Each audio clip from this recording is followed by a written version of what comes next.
កំឡោះជីអូនរបស់យើងគឺធុញទ្រាន់នឹងការងារការិយាល័យនេះខ្លាំងណាស់គាត់ចិត្តលីឈប់ទៅហើយមិត្តរួមការងារសួរពីការចេញមុនម៉ោងរបស់គាត់ប៉ុន្តែបរិះរបស់យើងកំពុងដើរចេញបាត់ទៅហើយមាត់ធំអ្នកប្រកែអួតប្រចាំការិយាល័យបានខាត់ជីអូនមុនពេលគាត់អាចគេចខ្លួនបានគេបានប្រើល្បិចបង្ខំឲ្យចូលរួមញ៉ាំអាហារពេលល្ងាចរបស់ក្រុមហ៊ុនអាសាច់ដុំនោះបានចាប់គៀបកជីអូនជាប់ដើម្បីហៅទៅផឹកស៊ីក្រោយម៉ោងធ្វើការពេលនោះគូកនិយាយដើមគេប្រចាំការិយាល័យកំពុងតែនិយាយអាក្រក់ពីការលួចចេញមុនរបស់គាត់ឯកសារមួយកណូធំបញ្ជាក់យ៉ាងច្បាស់ថាហេតុអ្វីបានជាគ្រប់គ្នាហត់នឿយខ្លាំងម្ល៉េះស្រាប់តែមានដៃដកអាចកំបាំងមួយមកផ្ទះស្មារបស់គាត់ធ្វើជាអាណិតអាសូរគឺជាស្រីសម្ដីផ្អែមហើយជីអូនមើលទៅពិតជាភ្ញាក់ផ្អើលយ៉ាងខ្លាំងចំពោះការចូលមកក្បែររបស់នាងនាងនិយាយវិចារគាត់ដោយប្រាប់ថានាងយល់ពីការខិតខំធ្វើការយ៉ាងនឿយហត់របស់គាត់ហើយកំឡោះជីអូនរបស់យើងពិតជាជឿស៊ុបតែម្ដងដោយគិតថាស្រីសម្ដីផ្អែមម្នាក់នេះគឺជាមនុស្សតែម្នាក់គាត់ដែលយល់ចិត្តគាត់ភ្លាមនោះនាងក៏បដូរសម្ដីដោយយកភាពហត់នឿយរបស់គាត់ធ្វើជាលេសដើម្បីទៅផឹកស៊ីពិតជាឆ្លាតមែនជីអូនទើបដឹងខ្លួនថាត្រូវគេបោកនាងគឺមានទំនិតឈួតដូចគ្នាបេះបិទទៅនឹងអាមាត់ធំនោះដែរបុរសរបស់យើងបានរត់គេចខ្លួនទាំងសង្ស័យថាហេតុអ្វីក្តីសម័យចង់បានការងារស្រួលរបស់គាត់បែរជាវឹកវរបែបនេះទៅវិញគាត់បានលួចដៃចេញយ៉ាងស្ងាត់បំផុតដើម្បីកុំឲ្យនរណាម្នាក់គាត់បានប៉ុន្តែជាយថាហេតុមានអតិថិជនពាក់អាវធំក្របក្បាលដ៏គួរឲ្យសង្ស័យម្នាក់បានលេចមុខមករារាំងច្រកចេញតែមួយគត់របស់គាត់ជីអូនចំណាំមុខជននោះបានហើយពន្លឺពណ៌ស្វាយបែបតួអាក្រក់នេះបញ្ជាក់ថារឿងអាក្រក់ចិត្តកើតឡើងហើយកំឡោះរបស់យើងព្យាយាមសម្រួលស្ថានភាពព្រោះដឹងថាជននេះកំពុងតែខឹងសម្បាយ៉ាងខ្លាំងស្រីសម្ដីផ្អែមនឹងអាមាត់ធំកំពុងនិយាយគ្នាលេងដោយមិនដឹងពីភាពតានតឹងនេះឡើយជីអូនប្រាប់អតិថិជនដែលកំពុងខឹងនោះឲ្យត្រឡប់ទៅផ្ទះវិញព្រោះគិតថាវានឹងមានប្រសិទ្ធភាពជីអូនព្យាយាមដោះសារប្រាប់អតិថិជនសង្ស័យនោះថាវាគ្រាន់តែជានីតិវិធីប៉ុណ្ណោះទាំងមុខមាត់ភ័យខ្លាចចង់នំដាក់ខោទៅហើយស្រីសម្ដីផ្អែមបានចូលមកជួយដោះស្រាយជាមួយអតិថិជននោះដោយប្រើសម្លេងបែបអាជីពថាយើងបិទទ្វារហើយភ្លាមនោះអាកប្បកិរិយាបែបអាជីពរបស់ស្រីសម្ដីផ្អែមត្រូវបានបំផ្លាញទាំងស្រុងមានរឿងមិនស្រួលកើតឡើងហើយអតិថិជនសង្ស័យនោះបានក្លាយជាមនុស្សឈួតលាហើយចាក់ពុះជីអូនដោយសារតែការប្រងើយកន្តើយដាក់គេ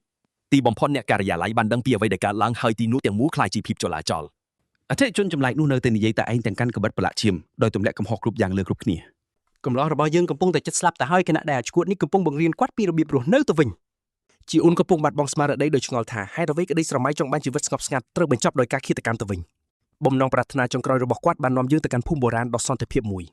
ដល់ពេលចូលពិភពថ្មីហើយកំឡោះរបស់យើងបានភ្ញាក់ឡើងក្នុងពិភពលោកនេះដោយដួលបោកមុខនឹងកៅអីសូមស្វាគមន៍មកកាន់ជីវិតថ្មីអាភ្លើជីអូនកំពុងអាយពោះខ្លួនឯងដោយមានអារម្មណ៍ឈឺចាប់សោកពីការត្រូវគេសម្លាប់ក្នុងជាតិមុនបុរសរបស់យើងកំពុងតែភ័យស្លន់ស្លោយ៉ាងខ្លាំងដោយនឹកឃើញដល់ពេលដែលអតិថិជនឈួតនោះបានបញ្ជូនគាត់មកទីនេះពេលនេះគាត់គឺអ៊ីលមុកប៉ុន្តែភាពតក់ស្លុតពីជីវិតចាស់ក្នុងនាមជាជីអូននៅតែតាមបន្លាយគាត់យ៉ាងខ្លាំង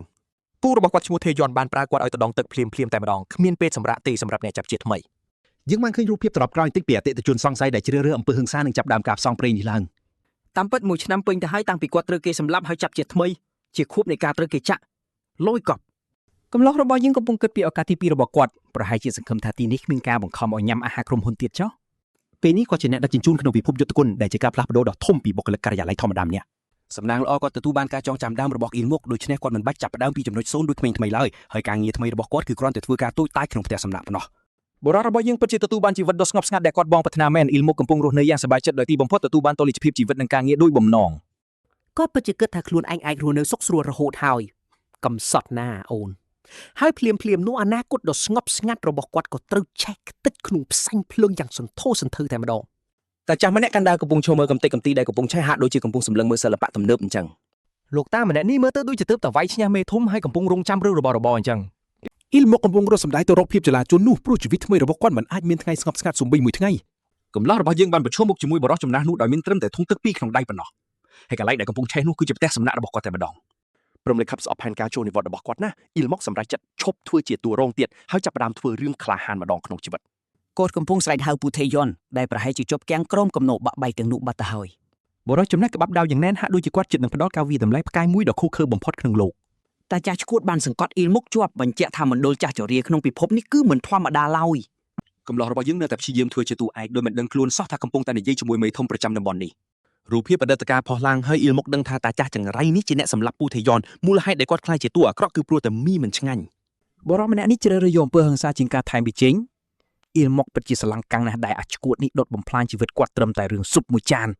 តាចាស់នោះនៅតែបញ្ជាក់ថាគាត់បានដុតកន្លែងនោះចោលពិតជាឈួតមែនឥឡូវគាត់ព្យាយាមអ៊ូទៀនអៀមដោយថាគេខ្ជះខ្ជាយទេពកសលព្រោះចង់បានជីវិតសាមញ្ញការផ្ដោតជូនគឺឲ្យខ្លាចជាសិស្សរបស់ជនដែលទើបតែសម្លាប់គ្រួសារតែមួយគត់របស់គេហើយជំរឿផ្សេងពីការងារនេះគឺសេចក្តីស្លាប់ភ្លាមមួយរំពេច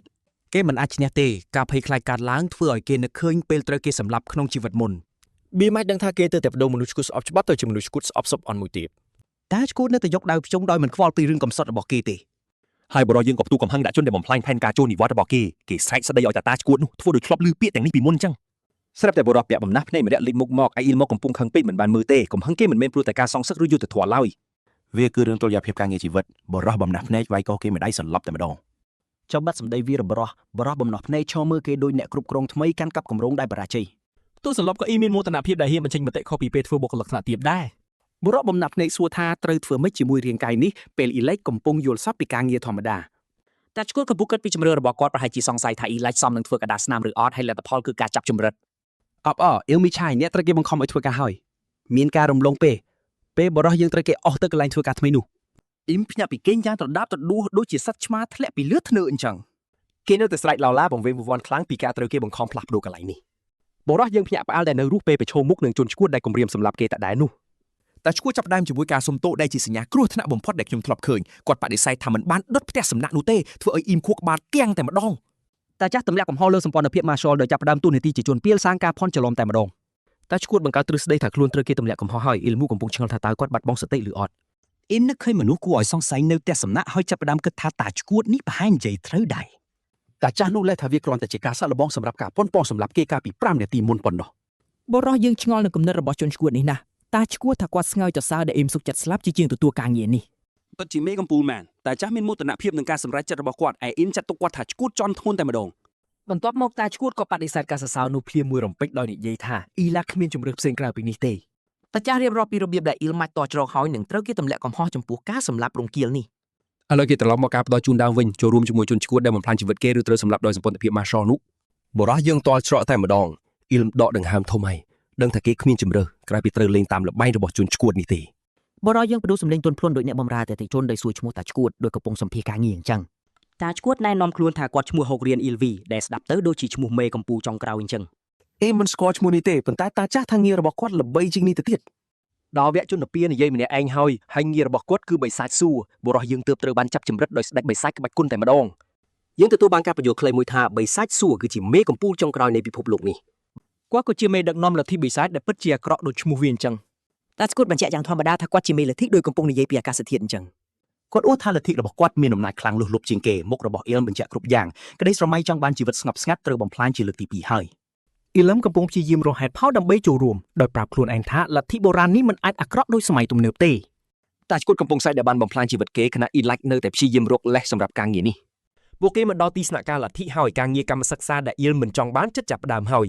ទីបំផុតបិសាចសួរឈ្មោះរបស់គេហើយ IM ក៏ប្រាប់តែឈ្មោះខ្លួនដោយសង្ឃឹមថាគេមិនចាប់អារម្មណ៍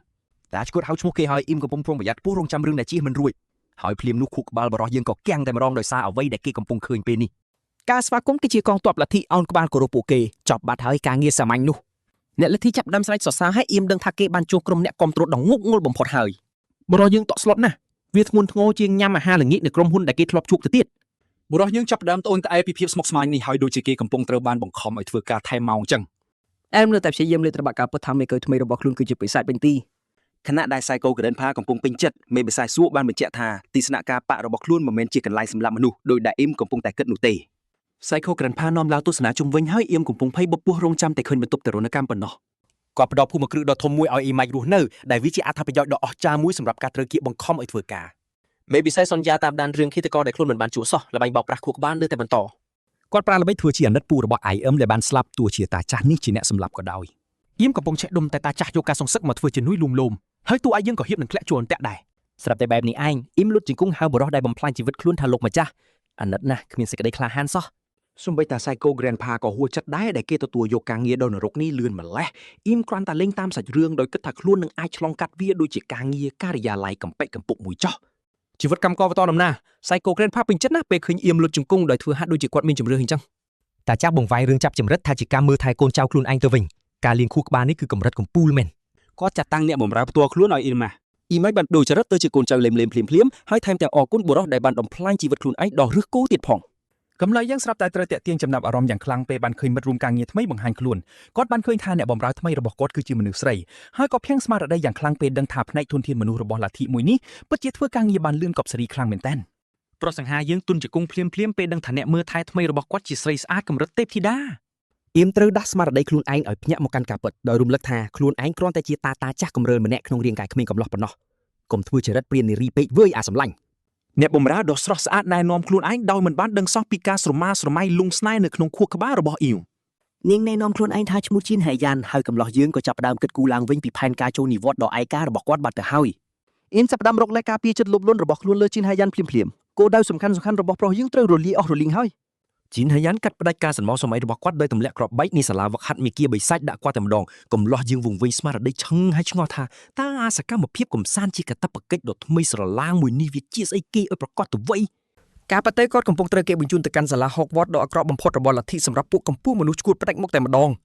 អ៊ីមចាប់ដើមត្អូញត្អែពីការរំពឹងទុកដ៏ខ្ពស់កប់ពពកនេះបាត់ទៅហើយព្រោះការខ្លាយជាលេខ1ស្ដាប់ទៅដូចជាការងារលំបាកខ្លាំងណាស់ ជីនហៃយ៉ានចង់សក់របស់នាងឡើងដែលវាជាសញ្ញាសកលបញ្ជាក់ថាស្ថានភាពដ៏តានតឹងកំពុងតែចូលមកដល់ហើយកំឡោះយើងមានអារម្មណ៍ពីការផ្លាស់ប្ដូរបរិយាកាសនេះហើយដឹងខ្លួនថាអ្នកបម្រើដ៏ថ្មីសន្លាងរបស់គាត់អាចនឹងកាចសាហាវជាងអ្វីដែលគាត់បានគិតទៅទៀតបរិយាកាសតែមួយប្រាទៅជារបៀបហ្វឹកហាត់យ៉ាងចាស់ដៃតែម្ដងហើយ IM គឺមិនបានត្រៀមខ្លួនសូម្បីតែបន្តិច ជីនហៃយ៉ានផ្លាស់ប្ដូរពីអ្នកបម្រើដ៏គួរឲ្យស្រឡាញ់ទៅជាគ្រូបង្វឹកដ៏កាចសាហាវដោយសន្យាថានឹងធ្វើឲ្យគាត់ក្លាយជាមនុស្សខ្លាំងបំផុតយើងបានឃើញបាវចនារបស់សាលានេះដែលអាចបកប្រែបានថាក្លាយជាកម្ពុជាអ្នកខ្លាំងឬក៏ត្រូវស្លាប់ ជីនហៃយ៉ានបញ្ចេញអត្តចរិតជាគ្រូបង្វឹកកាចសាហាវពេញទំហឹងតែម្ដងដោយបង្ខំឲ្យអ៊ីមសូត្របោវចនារបស់លទ្ធិគណៈពេលដែលគាត់កំពុងដេកកាប់មុខ កំឡោះយើងញ័រខ្លួនដោយកូនសត្វពេលកំពុងព្យាយាមអាវ៉ង់ឲ្យបានមួយដងការតស៊ូមួយនេះពិតជាលំបាកខ្លាំងមែនទែននាងសម្លឹងមើលគាត់ដោយកៅភ្នែកពីឃាតហើយចរិតអ្នកបម្រើដ៏គួរឲ្យស្រឡាញ់នោះត្រូវបានកប់ចោលជាផ្លូវការបាត់ទៅហើយប្រុសកំឡោះយើងកំពុងត្រូវគេស្រែកឡូឡាដាក់ដោយសារតែធ្វើខុសក្បួនខណៈពេលដែលកំពុងលាបទាំងថ្មដ៏ធំនៅលើខ្នងនេះមិនមែនជាជីវិតដ៏សនុកសុខស្រួលនោះទេហើយភ្លាមនោះអ៊ីមក៏ដួលបោកមុខពេញទំហឹងតែម្ដងប្រុសយើងមានកម្លាំងកាយសម្បទាខ្សោយដូចជាសរសៃមីស្រស់ទឹកក្តៅអញ្ចឹង ជីនហៃយ៉ានពិតជាខឹងឡើងឈួតបាត់ទៅហើយដោយឆ្ងល់ថាហេតុអីបានជាបុរសម្នាក់នេះជាអ្នកដែលបិសាចស៊ូគៀបានជ្រើសរើសទៅវិញ កំឡោះយើងបានបបងពីថ្មីទីមួយម្លេះដោយត្អូនត្អែថាគាត់មិនអាចធ្វើវាបានទៀតនោះទេ នាងសួរចាក់ដល់ផ្លូវចិត្តគាត់ថាតើមាននរណាម្នាក់គំរាមកំហែងឯងឬអ្វីទើបបានជា EM លូកស្រែកក្នុងចិត្តថាបាទគឺមនុស្សគ្រប់គ្នាតែម្ដង ជីនហៃយ៉ានចាប់ទានគាត់ឡើងហើយក៏ផ្ដោតលើសន្ត្រកថាដាស់តឿនដ៏ classic មួយដែលតម្រូវឲ្យគាត់ខំមាត់ស៊ូទ្រាំបន្តទៀតអ៊ីឡាគ្រាន់តែសម្លឹងមើលទៅនាងទាំងគាំងមិនយល់ពីរបៀបលើកទឹកចិត្តបែបមនុស្សរស់ចិត្តនេះទេខួរក្បាលរបស់កំឡោះយើងគាំងលេងដំណើរការហើយក្រោយឮសម្ដីរោគចិត្តរបស់នាងគាត់ទប់លែងជាប់ហើយគេដួលកាប់មុខទៅលើនាងទាំងជាបតិនិកាយនេះរហូតដល់ដង្ហើមចុងក្រោយ ពិតជាវិធីស្លាប់ដ៏នឹកស្មានមិនដល់មែនភាពកាចសាហាវរបស់នាងក៏រលាយបាត់អស់តាមពិតនាងមានមោទនភាពចំពោះអាលអិតដៃជើងទុនជ្រីម្នាក់នេះណាស់តាមពិតនាងកំពុងមកហាត់គេបែបមនុស្សកំពូលតែគេគ្រាន់តែជាមនុស្សប្រុសធម្មតាម្នាក់ប៉ុណ្ណោះពេលនេះនាងជឿជាក់ថារាងកាយគេជាអំណោយពីព្រះពិតមែនដែលមិនរលាយក្លាយជាប៉ះភ្លាមនោះជីនហៃយ៉ានចាប់ផ្ដើមរំភើបខ្លាំងដោយឆ្ងល់ថាតើលោកតារោគចិត្តរកឃើញក្របពេជ្រលាក់មុខនេះដោយរបៀបណានាងកំពុងលីសាកសពដែលសន្លប់បាត់ស្មារតីរបស់គេព្រមទាំងពោលសរសើរដល់វិស័យសូរ្យផងដែរជំនឿលើនិកាយនេះពិតជាខ្លាំងមែនយើងនឹងរំលងពេលវេលាបន្តិចនៅយប់នេះព្រោះកំឡោះយើងត្រូវការគេងយកកម្លាំងវិញក្រោយពីត្រូវគេវាយយ៉ាងចាស់ដៃរួចមកអ៊ីមភ្ញាក់ឡើងនៅលើគ្រែដោយឆ្ងល់ថាការវឹកហាត់នៅរូបនោះគ្រាន់តែជាសបិនអាក្រក់រីយ៉ាងណាមិនមែនទេមេបញ្ជាការកាច់សាហាវជីនហៃយ៉ានកំពុងម៉ាសាខ្នងឲ្យគេដោយប្រើពន្លឺពណ៌ខៀវវេទមន្តអ៊ីមកំពុងស្រែកយ៉ាងខ្លាំងពេលដៃវេទមន្តរបស់មេបញ្ជាការម៉ាសាសាច់ដុំឲ្យគេដែលវាជាការម៉ាសាដ៏ជួយចាប់បំផុតក្នុងលោកវគ្គទារុណកម្មវេទមន្តត្រូវបានបញ្ចប់ហើយកំឡោះយើងឈរនៅទីនោះទាំងងឿងឆ្ងល់តែមានសាច់ដុំហាប់ណែនគួរឲ្យភ្ញាក់អើលជីនហៃយ៉ានពន្យល់ថានាងគ្រាន់តែប្រើវេទមន្តព្យាបាលលើគាត់ប៉ុណ្ណោះនឹងហើយគឺព្យាបាលជឿចោះប្រុសយើងដឹងថាការសម្រាកមិនទាន់ចប់ទេហើយចាត់ទុកនាងជាគ្រូបង្វឹកដ៏សាហាវពេលប្អូនលហែមប្រយបានបញ្ចប់គាត់កំពុងនឹកឃើញយ៉ាងច្បាស់ពីជីវិតធ្វើទាហានពីមុនរបស់គាត់ដោយមាននាងជាមេបញ្ជាការទីបំផុតអីអាមទ្រាំលែងបានហើយប្រកាសថាខ្លួនមិនធ្វើជាទីសកលក្រុមហ៊ុនឬលទ្ធិទៀតទេប្រាប់នាងទៅសម្លាញ់បរិះយើងកំពុងតវ៉ាតែឯងទាមទារពេលសម្រាប់តលភាពជីវិតនិងការងារដ៏សំខាន់របស់គាត់គ្រូបង្វឹកបដិសេធយ៉ាងដាច់អហង្ការធ្វើឲ្យព្រលឹងកំឡោះយើងហោះចេញពីខ្លួនតែម្ដងនាងបញ្ជាក់យ៉ាងច្បាស់គាត់មានពេលមួយឆ្នាំដើម្បីវឹកហាត់ត្រៀមជួហកតដ៏អាក្រក់ដូច្នេះគ្មានពេលសម្រាប់ទេអ៊ីឡុងព្យាយាមសួរឲ្យនាងគិតថាចុះបើគាត់ស្លាប់ដោយសារហ្វឹកហាត់ហួសកម្លាំងមែននោះជាសំណួរដ៏ល្អគ្រូបង្វឹកជីនហៃយ៉ានប្រាប់ថាគាត់មិនខ្សោយដល់ថ្នាក់ស្លាប់ព្រោះការហ្វឹកហាត់ប៉ុណ្ណឹងទេនាងថែមទាំងសន្យាថានឹងតាមគាត់ដល់ភ្នូទៀតផងអត្ថប្រយោជន៍ការងាររបស់លទ្ធិនេះគឺឈួតមែនតែនអ៊ីមហៅនាងថាជនងប់ងល់ព្រោះគំនិតស្មោះត្រង់របស់នាងគឺជ្រុលហួសប៉ុន្តែតកវិជាឈួតរបស់នាងធ្វើឲ្យប្រុសយើងមានគំនិតល្អមួយដើម្បីគេចពីនលក់នេះជីនហៃយ៉ានលេងចង់តវ៉ាត្រៀមស្ដាប់ផែនការល្ងងងរបស់គាត់បុរសយើងបោះសម្ដីថាចង់បោះបង់ចោលដោយព្យាយាមសម្ដែងធ្វើជាជនរងគ្រោះគួរឲ្យអាណិតគ្រូបង្វឹកវង្វេងបាត់ទៅហើយដោយមិនយល់ពីល្បិចកិច្ចវេះរបស់គាត់ឡើយផែនការធំរបស់គាត់គឺធ្វើជាបុគ្គលិកអាក្រក់ដើម្បីឲ្យគេបណ្ដេញចេញកំឡោះយើងពិតជាឆ្លាតមែនអ៊ីវចូលនៅទីនោះដោយក្មេងរឹងរូសពេលនាងគិតពីយុទ្ធសាស្ត្រដ៏ឆ្លាតវៃរបស់គាត់ភ្លាមនោះមុខរបស់គ្រូបង្វឹកក៏ប្រែជាកាច់សាហាវតែម្ដងគាត់ពិតជាធ្វើឲ្យនាងខឹងខ្លាំងអ៊ីលមូក៏ដកថយភ្លាមពីផែនការខ្លួនដោយធ្វើមុខដូចឃើញខ្មោចគ្រូបង្វឹកប្រែខ្លាយជាបិសាច់ពេញទីដោយខឹងគាត់ហ៊ានមើងងាយមេកំពូរបស់នាងមកចេញការវេទមន្តឲ្យសួរថាតើគាត់ពិតជាគិតថានាងនឹងបណ្ដោយឲ្យគាត់ខ្ជិលមែនទេព្រោះយើងមិនចេញសេចដុំពុះថ្មីឲ្យសួរថានាងនឹងធ្វើយ៉ាងណាការជឿជាក់របស់គាត់គឺខុសស្រឡះ គាត់សួរថាតានាងនឹងសម្លាប់គាត់ឬហើយនាងក៏ហោះស្ទុះទៅរកគាត់ដោយក្របមីស៊ីលនាងចាប់កអាវគាត់ឲ្យទឹកមុខកំឡោះយើងបញ្ជាក់ថាហេខ្ញុំធ្វើខុសធ្ងន់ណាស់គ្រូបង្វឹកបញ្ជាក់ថានាងនឹងសម្លាប់គាត់ចោលដើម្បីលទ្ធិផ្នែកធនធានមនុស្សប្រកាសជាមិនចូលចិត្តរឿងនេះទេនាងចាប់ផ្ដើមច្បាច់កគាត់ដោយវេទមន្តនិយាយពីការការពារកិត្តិយសរបស់បិសាសួរនាងឈួតនេះត្រៀមខ្លួនសម្រាប់ខ្លួនឯងសម្រាប់ការងារនេះភក្តីភាពនាងគឺជ្រុលហួសហើយព្រោះយើងកំពុងញញឹមលាក់ការជឿចាប់ផែនការរបស់មនុស្សឈួតនេះកំពុងដំណើរការល្អណាស់អ៊ីមប្រាចិត្តសាស្ត្របញ្ច្រាស់ដោយសួរថាតើនាងកំពុងផ្ដល់លេសឲ្យគាត់ឈប់មែនទេហើយនាងក៏វាយពោះគាត់មួយដៃភ្លាមនេះហើយយុទ្ធសាស្ត្រចរចាដ៏ឆ្លាតវៃរបស់គាត់គ្រូបង្វឹកលោតចុះដោយនីនចាត្រៀមវាយគាត់ដោយសារអកប្បកិរិយាមិនល្អនេះប៉ុន្តែប្រយើងគ្រាន់តែតម្រឹបសម្លៀកបំពាក់ធ្វើដូចការត្រកៀវវាយនេះជាផ្នែកនៃផែនការនាងជុតថ្មឹងអស់សំណើចនឹងភាពក្លាហានរបស់គាត់ហើយគិតថាតើគាត់ចង់ស្លាប់មែនទេកំណត់យើងលេងស៊ុយដោយដឹងថាបានរកឃើញចំណុចខ្សោយភក្តីភាពងប់ងួនចំពោះលទ្ធិរបស់នាងគាត់លួចគិតថាឱកាសតែមួយគត់គឺជាចំណូលចិត្តមេហើយគាត់ចិត្តនឹងប្រើវាតាមអំពើចិត្តឯងខុសក្បាលបុគ្គលិកគុំហ៊ុនរបស់គាត់ដំណើរការដោយសម្រេចចិត្តបង្កើតទស្សនវិជ្ជាអស្ចារ្យមួយដើម្បីឈ្នះចំនួនធនធានមនុស្សនេះហើយវាពិតជាជោគជ័យគ្រូបង្វឹកវង្វេងបាត់ហើយកំឡោះយើងដឹងថាគាត់បានបោកបញ្ឆោតនាងដោយជោគជ័យ បរិះយើងខំដៃខ្លួនឯងដើម្បីកុំឲ្យសោចនឹងភាពងាយស្រួលក្នុងការបោកនាងឈួតនេះគ្រូបង្វឹកពិតជាកំពុងពិចារណាសំណើល្ងងរបស់គាត់ដោយព្យាយាមស្វែងរកគោលបំណងពិតប្រាកដអ៊ីឡាមដាក់ចេញសំណើពីរសម្រាប់ការងារបង្ខំនេះកំឡោះយើងកំពុងព្យាយាមតវ៉ាសំណើរបស់គាត់គឺគ្រាន់តែការសម្រាកនិងការកេងប៉ុណ្ណោះបុរសយើងកំពុងតស៊ូដើម្បីតុល្យភាពការងារនិងជីវិតគាត់ចាប់ផ្ដើមភ័យភ្លាមៗដោយសួរថាតើសំណើបន្តិចបន្តួចរបស់គាត់នេះជ្រុលពេកទេកុំតន់បោះបង់គាត់ត្រឡប់ទៅធ្វើចរិតបញ្ចោវិញដើម្បីបិទការចរចាហើយគ្រូបង្វឹកក៏ព្រមតាមគាត់ពិតមែននាងសម្លឹងគាត់ទៅខឹងសម្បាព្រមានគាត់កុំឲ្យខ្ជិលកិច្ចព្រមព្រៀងនេះគឺស្ថិតនៅលើភាពប្រថុយប្រថានបំផុតនាងប្រាប់គាត់ឲ្យដេកទទួលការព្យាបាលបន្តហើយប្រុសយើងដឹងថាគាត់ចាញ់បោកគេបាត់ទៅហើយអ៊ីមកំពុងស្ដាយក្រោយដោយឆ្ងល់ថាខ្លួនទើបតែចុះហត្ថលេខាលើលិខិតប្រហារជីវិតខ្លួនឯងឬនៅថ្ងៃបន្ទាប់គាត់ត្រូវជួបផ្ទាល់ជាមួយបិសាយសួររួចពីផ្ទះធ្លាក់ចូលភ្លើងលោកតាឈួតនេះមានមុខសោយចម្លែកដែលមានន័យថារឿងដ៏អាក្រក់ចិត្តកើតឡើងមិនខានលោកតាឈួតបង្ហាញខ្លួនដើម្បីពិនិត្យរបាយការណ៍ដោយឃើញអ៊ីមនិងគ្រូបង្វឹកអស់កម្លាំងរលីងតែម្ដងគ្រូបង្វឹកការពារគាត់ភ្លាមៗដោយប្រាប់មេថាអ៊ីឡៃកំពុងផ្ដោតអារម្មណ៍ខ្លាំងណាស់ពិតជាអ្នកធ្វើការល្អមែនប្រយើងគិតថាពិតប្រាកដណាស់ព្រោះគាត់ខំប្រឹងប្រែងដើម្បីតែម៉ោងសម្រាប់សហជីពរបស់គាត់ប៉ុណ្ណោះពេលនេះគាត់ហាត់ដោយសត្វសាហាវដោយសារតុល្យភាពការងារដែលគាត់បានតស៊ូទាមទារឃើញទេធនធានមនុស្សផែនការវិជោគជ័យ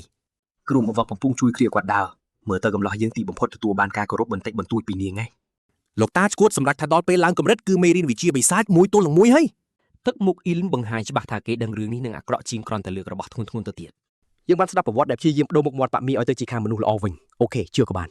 នអញ្ចឹងវិជាមាត្រង់តែជាឈ្មោះលក់សម្រាប់ក្បាច់គុណរបស់ពួកគេទេនេះគ្រាន់តែជាយុទ្ធសាស្ត្រក្រុមហ៊ុនប៉ុណ្ណោះកំឡោះយើងកំពុងដឹងថាប៉ាមីនេះមិនមែនចេះតែកាប់សម្លាប់ទេតែជាការធ្វើអាក្រក់មានរចនាសម្ព័ន្ធដែលរឹតតែយ៉ាប់កំឡោះយើងនៅតែមិនលងជឿការអូសទាញដោយបដិសេធមិនទុកចិត្តអ្វីទាំងអស់ពីប៉ាក់ដ៏ឈួតលីលានេះអ៊ីនសួរត្រង់ទៅតែឈួតថាតើក្បាច់គុណអាក្រក់របស់ពួកគេមានលក្ខល្បិចអីខ្លះតែឈួតសោយចំអកធ្វើដូចអ្នកលក់ឡានមួយទឹកដោយប្រាប់ថាវិជាស័ក្តិសិទ្ធិរបស់គេគឺល្អឥតឆោះកំឡោះយើងពិនិត្យមើលថាមពលថ្មីរបស់ខ្លួនហើយគិតថាការចូលប៉ាក់មីនេះប្រហែលជាមិនអាក្រក់ប៉ុន្មានទេនឹងហើយគិតខុសហើយតែឈួតនិយាយយ៉ាងរំភើថាវាអាចមានផលប៉ះពាល់បន្តិចបន្តួចហើយផលប៉ះពាល់នោះគឺធ្វើឲ្យប្រលឹងរបស់អ្នកផ្ទុះខ្ទេចតែម្ដងហើយតែឈួតគ្រាន់តែទះខ្នងគេតិចៗឲ្យកម្លាំងចិត្តបរិះយើងសួររោគលក្ខខណ្ឌច្បាស់លាស់ភ្លាមមុនពេលគេសម្រេចចិត្តលក់ប្រលឹងឲ្យប៉ាក់មីនេះតែឈួតធ្វើពុតជាចង់ប្រាប់ពីសុវត្ថិភាពឲ្យដឹងមុនស្រាប់ទៅហើយជឿអីតាចាស់កម្លាចយើងស្លៀកពាក់ឲ្យត្រៀមខ្លួនសម្រាប់ការជ្រើសរើសវគ្គសិក្សាដែលគ្រោះថ្នាក់បំផុតក្នុងលោកជំរឿទី1គឺជាក្បាច់ដាវដែលអាចកាប់ភ្នំឲ្យផ្ទុះបានមែនតែនជីវិតស្ងប់ស្ងាត់ចប់ត្រឹមនេះហើយហើយផលប៉ះពាល់គឺអ្នកនឹងខឹងក្តៅក្រហាយរហូតអញ្ចឹងអ្នកអាចកាប់ភ្នំឲ្យផ្ទុះឬក៏ផ្ទុះសរសៃឈាមខ្លួនឯងជំរឿទី2គឺជាវេទមន្តទឹកកកបាត់ដៃទទេដែលស្ដាប់ទៅដូចជាស្រួលជាងហើយផលប៉ះពាល់គឺអ្នកនឹងខ្លាចជាជនពាលពេញសង្គមតែម្ដងប្រសាទយើងគ្មានសំណាងសោះជំរឿទី3គឺជាក្បាច់ដាវដ៏អស្ចារ្យមួយទៀតព្រោះប៉ាក់មាននេះពិតជាចូលចិត្តរបស់មុតស្រួចណាស់ហើយផលប៉ះពាល់សម្រាប់មួយនេះគឺការស្រមៃស្រមៃគួរឲ្យខ្លាចអស់មួយជីវិតផ្នែកធនធានមនុស្សរបស់ប៉ាក់នេះពិតជាកំ pl ែងមែនទែនតាឈួតបានប្រាប់ការពិតថាគ្រប់អច្ចេកទេសទាំងអស់របស់ពួកគេនឹងធ្វើឲ្យអ្នកឈួតបាត់បង់សតិជារៀងរហូតអ៊ីលអេមទើបតែដឹងច្បាស់ថាគេមិនមែនកំពុងជ្រើសរើសក្បាច់គុណនោះទេគេកំពុងជ្រើសរើសជំងឺផ្លូវចិត្តពីបញ្ជីដ៏អាក្រក់បំផុតក្នុងលោកកំឡោះយើងបែកញើសប៉ុនក្របពោតពីព្យាយាមរើសយកជំរឿសដែលមិនសូវបំផ្លាញជីវិតពីមនុស្សឈួតលីលានេះគេសួរតាឈួតថាតើគាត់ចេះគ្រប់ក្បាច់បណ្ដាសាទាំងនេះហើយឬនៅហើយតាចាស់នោះគ្រាន់តែបញ្ចេញសាច់ដុំអួតគេតែម្ដងទីបំផុតអ៊ីមយល់ហើយមេថ្មីរបស់គេមិនមែនជាស្ដេចបិសាចទេគាត់គឺជាមន្ទីរពេទ្យឈួតចល័តតែម្ដងអាមព្យាយាមធ្វើមុខស្ងប់ស្ងាត់តែទឹកមុខរបស់គេបានបញ្ជាក់យ៉ាងច្បាស់ថាខ្ញុំមិនជឿសម្ដីអ្នកឯងសូម្បីមួយម៉ាត់តាឈួតបានប្រាប់គេឲ្យជឿជាក់លើគាត់តាក់ទងនឹងការជំនះបញ្ហាឈួតលីលានេះទាំងអស់យើងឃើញមានការបង្ហាញពីរបៀបហ្វឹកហាត់ថាតើត្រូវខ្លាចជាមនុស្សឈួតយ៉ាងម៉េចតាម3ជំហានងាយៗវគ្គទី1គឺជាកម្រិតបង្រៀនដែលអ្នកគ្រាន់តែចាប់ផ្ដើមរៀនពីរបៀបខ្លាចជាជនពាលប្រចាំសង្គមវគ្គទី2គឺពេលដែលអ្នកខ្លាចជាមនុស្សឈួតពេញលក្ខណៈហើយអង្គុយបាក់ទឹកចិត្តនៅគៀនកន្លែងណាមួយហើយវគ្គទី3គឺពេលដែលអ្នកស្វែងរកភាពស្ងប់ស្ងាត់ផ្លូវចិត្តក្រោយពីមានអារម្មណ៍ចង់សម្លាប់មនុស្សរួចមកអ្នកគ្រាន់តែត្រូវស៊ូទ្រាំនឹងជំងឺផ្លូវចិត្តដ៏កាចសាហាវនេះដើម្បីឈានទៅដល់ភាពស្ងប់ស្ងាត់បែបនេះបាន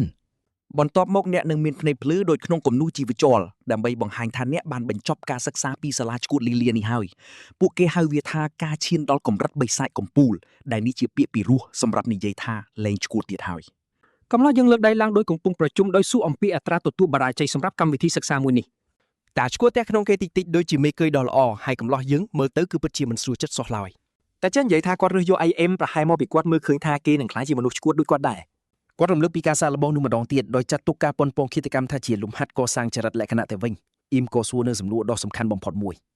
តើនឹងមានរឿងអ្វីកើតឡើងបើគេបរាជ័យហើយត្រូវខ្លាចជាមនុស្សឈួតជារៀងរហូតនោះតើឈួតកិច្ចវេះមិនឆ្លើយសំណួរនេះទេហើយប្រាប់ឲ្យគេប្រញាប់រើសក្បាច់គុណភ្លាមទៅកន្លះយើងដកដង្ហើមធំរួចរាល់ក្នុងការជ្រើសរើសជំងឺផ្លូវចិត្តដែលគេនឹងត្រូវទ្រាំរស់នៅជាមួយអស់មួយជីវិតហើយគេក៏រើសយកក្បាច់ដាវឆក់បលឹងព្រោះច្បាស់ណាស់គេជ្រើសរើសយកមួយដែលលោជាងគេនៅក្នុងបញ្ជីតែម្ដងយើងឃើញផ្ទាំងចំណងជើងជាផ្លូវការសម្រាប់ភាពឈួតលីលាថ្មីរបស់គេរឿងនេះប្រកាសជាល្អមើលមិនខានទេក្បាច់នេះគឺផ្ដោតលើការវាយប្រហារយ៉ាងរលូនដែលអាចឆក់យកប្រលឹងរបស់គូប្រកួតបានយ៉ាងពិតប្រាកដហើយផលប៉ះពាល់គឺជំងឺ OCPD បរិះយើងទើបតែដូរពីភាពតានតឹងក្នុងការងារទៅជាជំងឺបុគ្គលិកលក្ខណៈដែលពេទ្យទទួលស្គាល់ទៅវិញ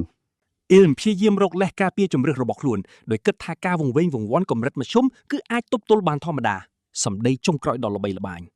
ហើយច្បាស់ណាស់គេទទួលស្គាល់ភ្លាមថាគេមិនដឹងថាផែនការដ៏វៃឆ្លាតនេះនឹងបានផលឬអត់នោះទ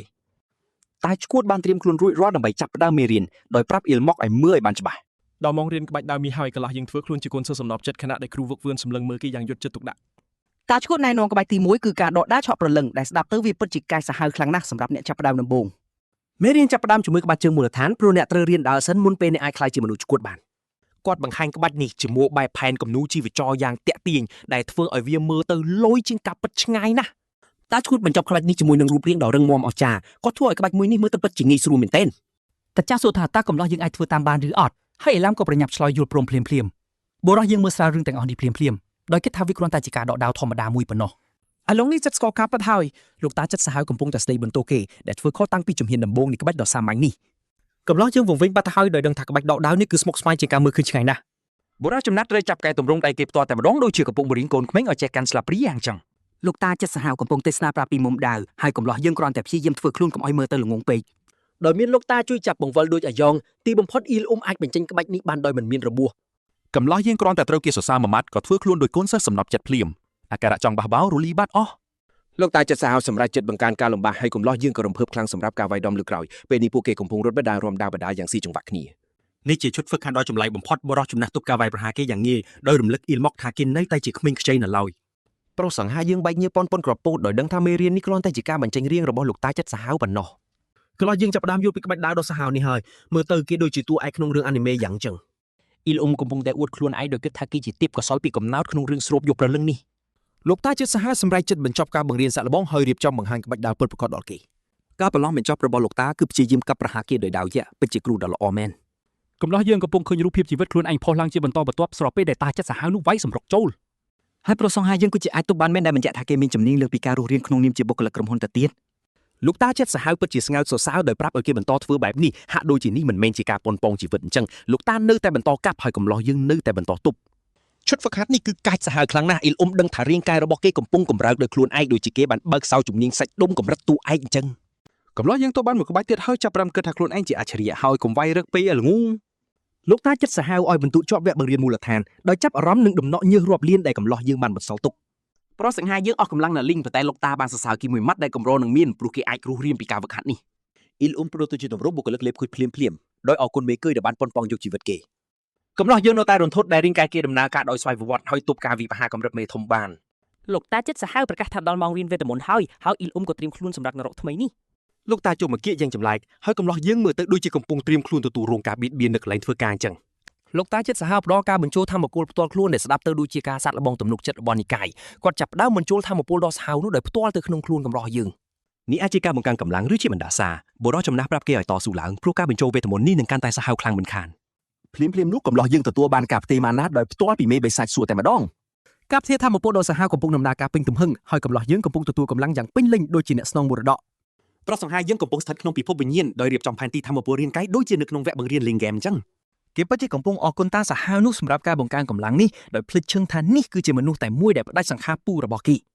ហើយមើលនោះទៅធម្មពលវេទមន្តរបស់តាសាហាវនោះកំពុងតែផ្ដល់ផលប្រយោជន៍ដ៏ធំធេងដល់គេហើយ ទីបំផុតលោកតាចាត់សាហាវក៏ដកដៃចេញបញ្ចប់ការម៉ាសាក្នុងដ៏គ្រោះថ្នាក់បំផុតលើលោកកំឡោះយើងបង្កើតបានដុំធម្មពលតូចមួយហើយធ្វើអាក់ដូចជាគេទើបនឹងរកឃើញភ្លើងអញ្ចឹង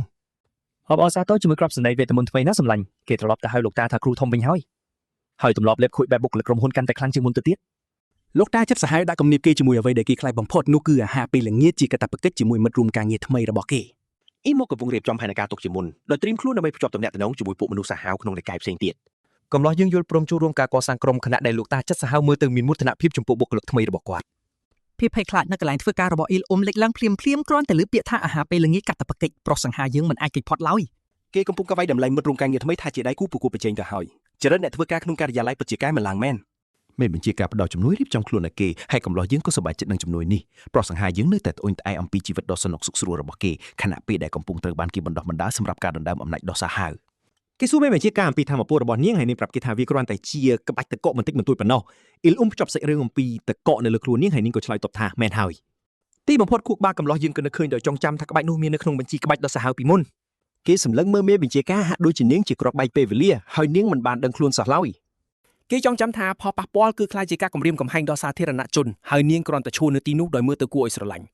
ឈុតនេះកាត់ទៅបន្ទប់ទឹកដ៏ប្រណិតមួយដែលមានទឹកពណ៌បៃតងភ្លឺផ្លែកនេះអាចជាថ្ងៃស្ប៉ាឬជាការប្រយុទ្ធជាមួយមេធំកំឡោះយើងទទួលបានការធ្វើស្ប៉ាពីមេបញ្ជាការ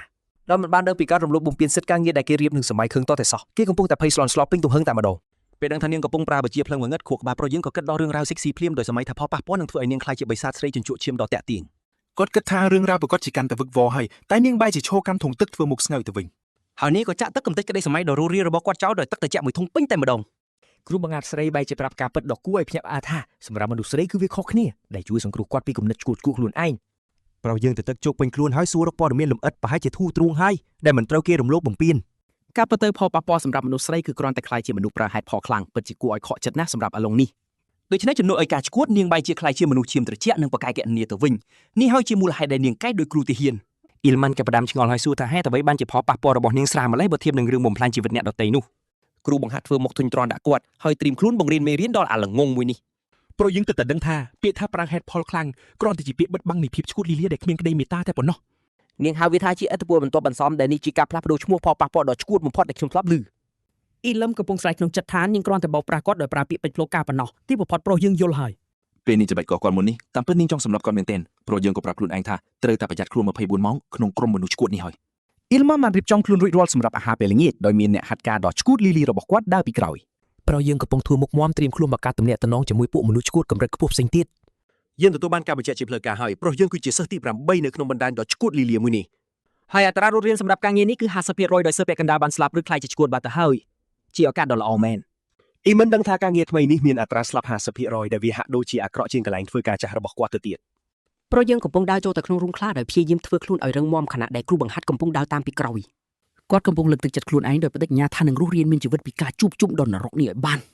ប្រុសយើងនៅតែហៅខ្លួនឯងថាជីអ៊ុនដែលបញ្ជាក់ថាអ្នកអាចយកបុគ្គលិកចេញពីការិយាល័យបានតែមិនអាចយកទម្លាប់ការិយាល័យចេញពីគេបានឡើយគាត់ដើរចូលយ៉ាងអស្ចារ្យប៉ុន្តែក្នុងចិត្តនៅតែគិតរកវិធីដើម្បីគេចវេះពីការងារដដែលនេះហើយជារឿងសំខាន់របស់គេតាឈ្កួតកំពុងធ្វើខ្លួនជាប្រធានក្រុមហ៊ុនដ៏អស្ចារ្យដោយប្រាប់ពួកឈ្កួតដតីឲ្យស្វាគមន៍កូនជាងថ្មីតាចាស់បានណែនាំអ៊ីលមេដែលកំពុងខំប្រឹងធ្វើខ្លួនឲ្យស័ក្តិសមនឹងក្រុមឃាតករមួយនេះមាននរណាម្នាក់ចាប់ផ្ដើមសាច់ហើយប្រុសយើងមើលទៅហាក់ដូចជាចិត្តត្រូវរងគ្រោះដោយសិស្សច្បងដ៏ឈួតទៅហើយមិត្តរួមការងារទី1ជាបរិសុទ្ធសាច់ដុំឈ្មោះជីនហាក់បានណែនាំខ្លួនថាជាសិស្សច្បងធំហើយផលប៉ះពាល់របស់គេគឺកង្ហឹងដែលក្តៅក្រហាយជារៀងរហូតការប្រាស្រ័យតាក់ទងលើកដំបូងរបស់ប្រុសយើងគឺជាមួយមនុស្សយក្សយើងឃើញរូបភាពអតីតកាលរបស់ជីនហាក់ដែលកំពុងឈួតវាយប្រហារលើក្រុមក្មេងស្ទីវយ៉ាងសាហាវពេលនេះគាត់ពោពេញដោយស្នាមញញឹមប៉ុន្តែការពិតនោះគឺគាត់នៅតែអាចផ្ទុះកំហឹងគ្រប់ពេលប្រសិនបើមានរឿងអាក្រក់កើតឡើងចឹងហើយសិស្សច្បងថ្មីរបស់ប្រុសយើងគឺជាក្របបែកពេលលាយ៉ាងពិតប្រាកដជាផ្នែកធនធានមនុស្សដ៏អស្ចារ្យមែនបងប្រុសកំហឹងកំពុងធ្វើល្អប៉ុន្តែយានការិយាល័យរបស់អ៊ីមយងកំពុងស្រែកប្រាប់ថានេះគឺជាអន្ទាក់តែប្រុសយើងសម្រេចចិត្តភ្លាមៗថាបរិយាកាសនេះគឺធម្មតាទៅវិញអាល្ងងនេះមិនរៀនសូត្រអ្វីសោះឡើយអ៊ីមូឃើញមិត្តរួមការងារម្នាក់ទៀតដោយសង្ឃឹមថាម្នាក់នេះនឹងមិនសម្លាប់គាត់ពីកំពុងគេងនោះទេគាត់បានណែនាំខ្លួនទៅកាន់សិស្សច្បងទី3ដែលមានធម្មពលពណ៌ស្វាយដ៏ចម្លែកបញ្ចេញមកក្រៅប្រុសយើងគិតលេងចេញដោយឆ្ងល់ថាហេតុអ្វីការរាក់ទាក់របស់គាត់ត្រូវបានគេមើលរំលងបុរសម្នាក់នោះសួរថាហេតុអ្វីគាត់ជម្រាបសួរពីរដងធ្វើឲ្យខួរក្បាលរបស់អ៊ីលមុកយ៉ាងតែម្ដងជួបជាមួយស៊ីអានភ្យងដែលជាសិស្សច្បងទី3ដែលមើលទៅហាក់ដូចជាចិត្តនឹងសម្លាប់គាត់ដោយប្រើចង្កឹះទៅហើយយើងទទួលបានព័ត៌មានអំពីវិជារបស់សិស្សច្បងទី3ដែលជាបច្ចេកទេសលួចសម្លាប់យ៉ាងស្ងៀមស្ងាត់បំផុតដូច្នេះគាត់គឺជាមេកាយប្រចាំក្រុមហើយផលប៉ះពាល់របស់គាត់គឺការភ័យខ្លាចហួសហេតុប្រុសយើងត្រូវគេបង្កើតមកឲ្យគិតថាអ្នកគ្រប់គ្នាកំពុងតាមសម្លាប់គាត់អ៊ីមឺននឹងថាឈ្កួតនេះបានសម្រេចវិជារបស់គេហើយដែលមានន័យថាការភ័យខ្លាចនេះគឺជារៀងរហូត មែនហើយគាត់ចប់បាត់ទៅហើយ សាច់រឿងសួរថាហេតុអ្វីបានជាគាត់ចាប់ហាក់ដូចជាយើងមិនបានដឹងពីមហន្តរាយដែលចិត្តមកដល់ចឹងដែរ បងប្រុសដែលពោពេញដោយការភ័យខ្លាចចោលប្រកាន់គាត់ថាចង់រៀបចំបុណ្យសពគេគ្រាន់តែដោយសារគាត់សួស្ដីពីដងនេះគឺជាតក្កវិជ្ជាដ៏ឈួតបំផុតឥឡូវនេះគាត់កំពុងគម្រាមប្រុសយើងដោយប្រាជ្ញចង្កឹះហើយអ៊ីលមុខដឹងថាធ្វើក៏ខុសមិនធ្វើក៏ខុសគឺចប់ដូចតែគ្នា ព្រោះយើងកំពុងបែកញើសពុនក្រពោតដោយព្យាយាមរកចម្លើយដែលមិនប៉ះពាល់ដល់ជីវិតសម្រាប់ការសួស្ដីធម្មតានេះគាត់ដឹងថាវាជាអន្ទាក់ អាចឈួតនេះនឹងកន្លែងគ្រប់ចម្លើយឲ្យខ្លាចជាលេសសម្រាប់ប្រើហិង្សាបរិសុទ្ធវិញម្នាក់ទៀតក៏ជួបមកសម្របសម្រួលមុនពេលប្រុសយើងត្រូវគេចាក់ដល់ចង្កោះម្នាក់ថ្មីនោះទម្លាក់កំហុសនៃអាកប្បកិរិយាឈួតនេះទៅលើការឃ្លានហើយក៏ហុចចង្កឹះថ្មីឲ្យគាត់ពិតជាអាជីពមែន បងប្រុសកំហឹងស្អីក្អាកកាយប៉ុន្តែប្រុសយើងនៅតែព្យាយាមស្វែងយល់ពីគោលការណ៍របស់ក្រុមហ៊ុនតាក់ទងនឹងការចាក់គ្នានៅកន្លែងធ្វើការប្រុសយើងនៅតែកំពុងគិតថាត្រឹមតែការសួស្ដីធម្មតាសឹងតែធ្វើឲ្យគាត់ត្រូវទៅចាប់ជាតិជាលើកទី3បាត់ទៅហើយ ស្រាប់តែបងប្រុសភ័យខ្លាចនោះសុំទោសទៅវិញដែលនេះជារឿងដែលនឹកស្មានមិនដល់បំផុតនៅក្នុងអាហារពេលល្ងាចដ៏ឈួតលីលាមួយនេះ អាឡាត់យើងពិតជាគៀងហ្មងពេលឃើញមនុស្សមើលទៅធម្មតាម្នាក់ក្នុងសាសនាដ៏ឈួតលីលានេះ ហើយក៏ប៉ុន្តែបងប្រុសមើលទៅធម្មតានឹងមានស្នាមញញឹមដែលកំពុងលាក់ភាពឈួតទុំជោគរបស់គាត់ អាឡអិតយើងក៏តោងបរោះថ្មីជុងរាជូភ្លាមដោយគិតថារកឃើញមិត្តរួមការងារជាមនុស្សធម្មតា ហើយមនុស្សស្លូតនោះក៏ចាប់ទាញគេភ្លាមៗឲ្យទៅជួបអាឈួតម្នាក់ទៀតតាមបញ្ជីហ្មង អាបងស្លូតឥឡូវខ្លាចជាអ្នកនាំផ្លូវសម្រាប់កម្មវិធីជួបពួកអាឈួតនេះគាត់បានណែនាំបងទី4ឲ្យស្គាល់ដែលមើលទៅវាត្រឹមជាកៅអីទទេមួយសោះ អាបងស្លូតសើចធ្វើដូចជារឿងកំ pl ែងអាឡអិតយើងវិញកំពុងឆ្ងល់ថាតើទីជាតួកំ pl ែងនឹងមែន អាបងស្លូតកំពុងនិយាយជាមួយកៅអីតទេអាឡាត់យើងឆ្ងល់ថាតើគាត់ឈួតបាត់ទៅហើយទេដឹង អេមនឹកឃើញថាបងទី4តាមពិតស្លាប់អត់ហើយតែធ្វើឲ្យរឿងនេះកាន់តែព្រឺក្បាល10ដងយើងក៏បានដឹងពីក្បាច់គុណអាបងស្លូត ដាវឆក់រលឹងនេះស្ដាប់ទៅទំនងជាល្អណាស់អាបងស្លូតសួរថាម៉េចមិនសំពះខ្មោចហើយអាឡអិតយើងក៏ដឹងថាផលរំខានកំពុងតែមកដល់ហើយភ្លាមនោះអាបងស្លូតក៏ចាប់ផ្ដើមឈួតមែនតែនដោយបង្ខំឲ្យអាឡអិតយើងសំពះខ្មោចដែលគាត់កំពុងមើលឃើញនោះ ផលរំខាននោះគឺជំងឺឈួតពេញទំហឹងតែម្ដងអាមនុស្សមើលទៅធម្មតាបែរជាឈួតជាងគេបំផុតទៅវិញអាបងកំហឹងកំពុងតែសោយចង់ខ្យល់គោព្រោះគិតថាពិធីទទួលកូនពៅឈួតនេះពិតជាកំ pl ែងខ្លាំងណាស់ អាបងស្លូតក៏ដឹងខ្លួនវិញដោយបន្ទោសការឈួតរបស់គាត់ទៅលើការនឹកមិត្តដែលស្លាប់ទៅតាឈួតហៅពិធីទទួលកូនពៅដ៏ព្រឺព្រួយនេះថាជារឿងគួរឲ្យរំភើបទៅវិញគ្រួសារនេះពិតជារញ៉េរញ៉ៃខ្លាំងណាស់អាឡអិតយើងត្រូវបង្ខំចិត្តលេងតាមដោយគិតថានេះជាការជួបជុំដ៏ឈួតលីលាបំផុតដែលគេធ្លាប់ឃើញ អាឡអិតយើងចាប់ផ្ដើមសង្ស័យថាអាហារពេលល្ងាចគ្រួសារដ៏ឈួតនេះជាគំនិតល្អដែរអត់ប្រាប់ឲ្យដឹងមុនចុះវាមិនល្អតតែសោះ យ៉ាងហោចណាស់ពួកវាមានលុយទិញម្ហូបលយដែរម្ហូបនេះមើលទៅទំនំមែនតែន អាឡអិតឃ្លានស្ទើរដាច់ពោះទៅហើយតែគេរវល់ប្រយ័ត្នខ្លាចត្រូវមិត្តរួមការងារថ្មីសម្រាប់ជាងទៅមិនបានញ៉ាំ គេសុកចិត្តតមអាហារមួយពេលសម្រាប់កម្មវិធីនេះដោយគិតថាវាជាអាហារពេលល្ងាចក្រុមហ៊ុនធម្មតាឥឡូវស្ដាយក្រោយមែនតែន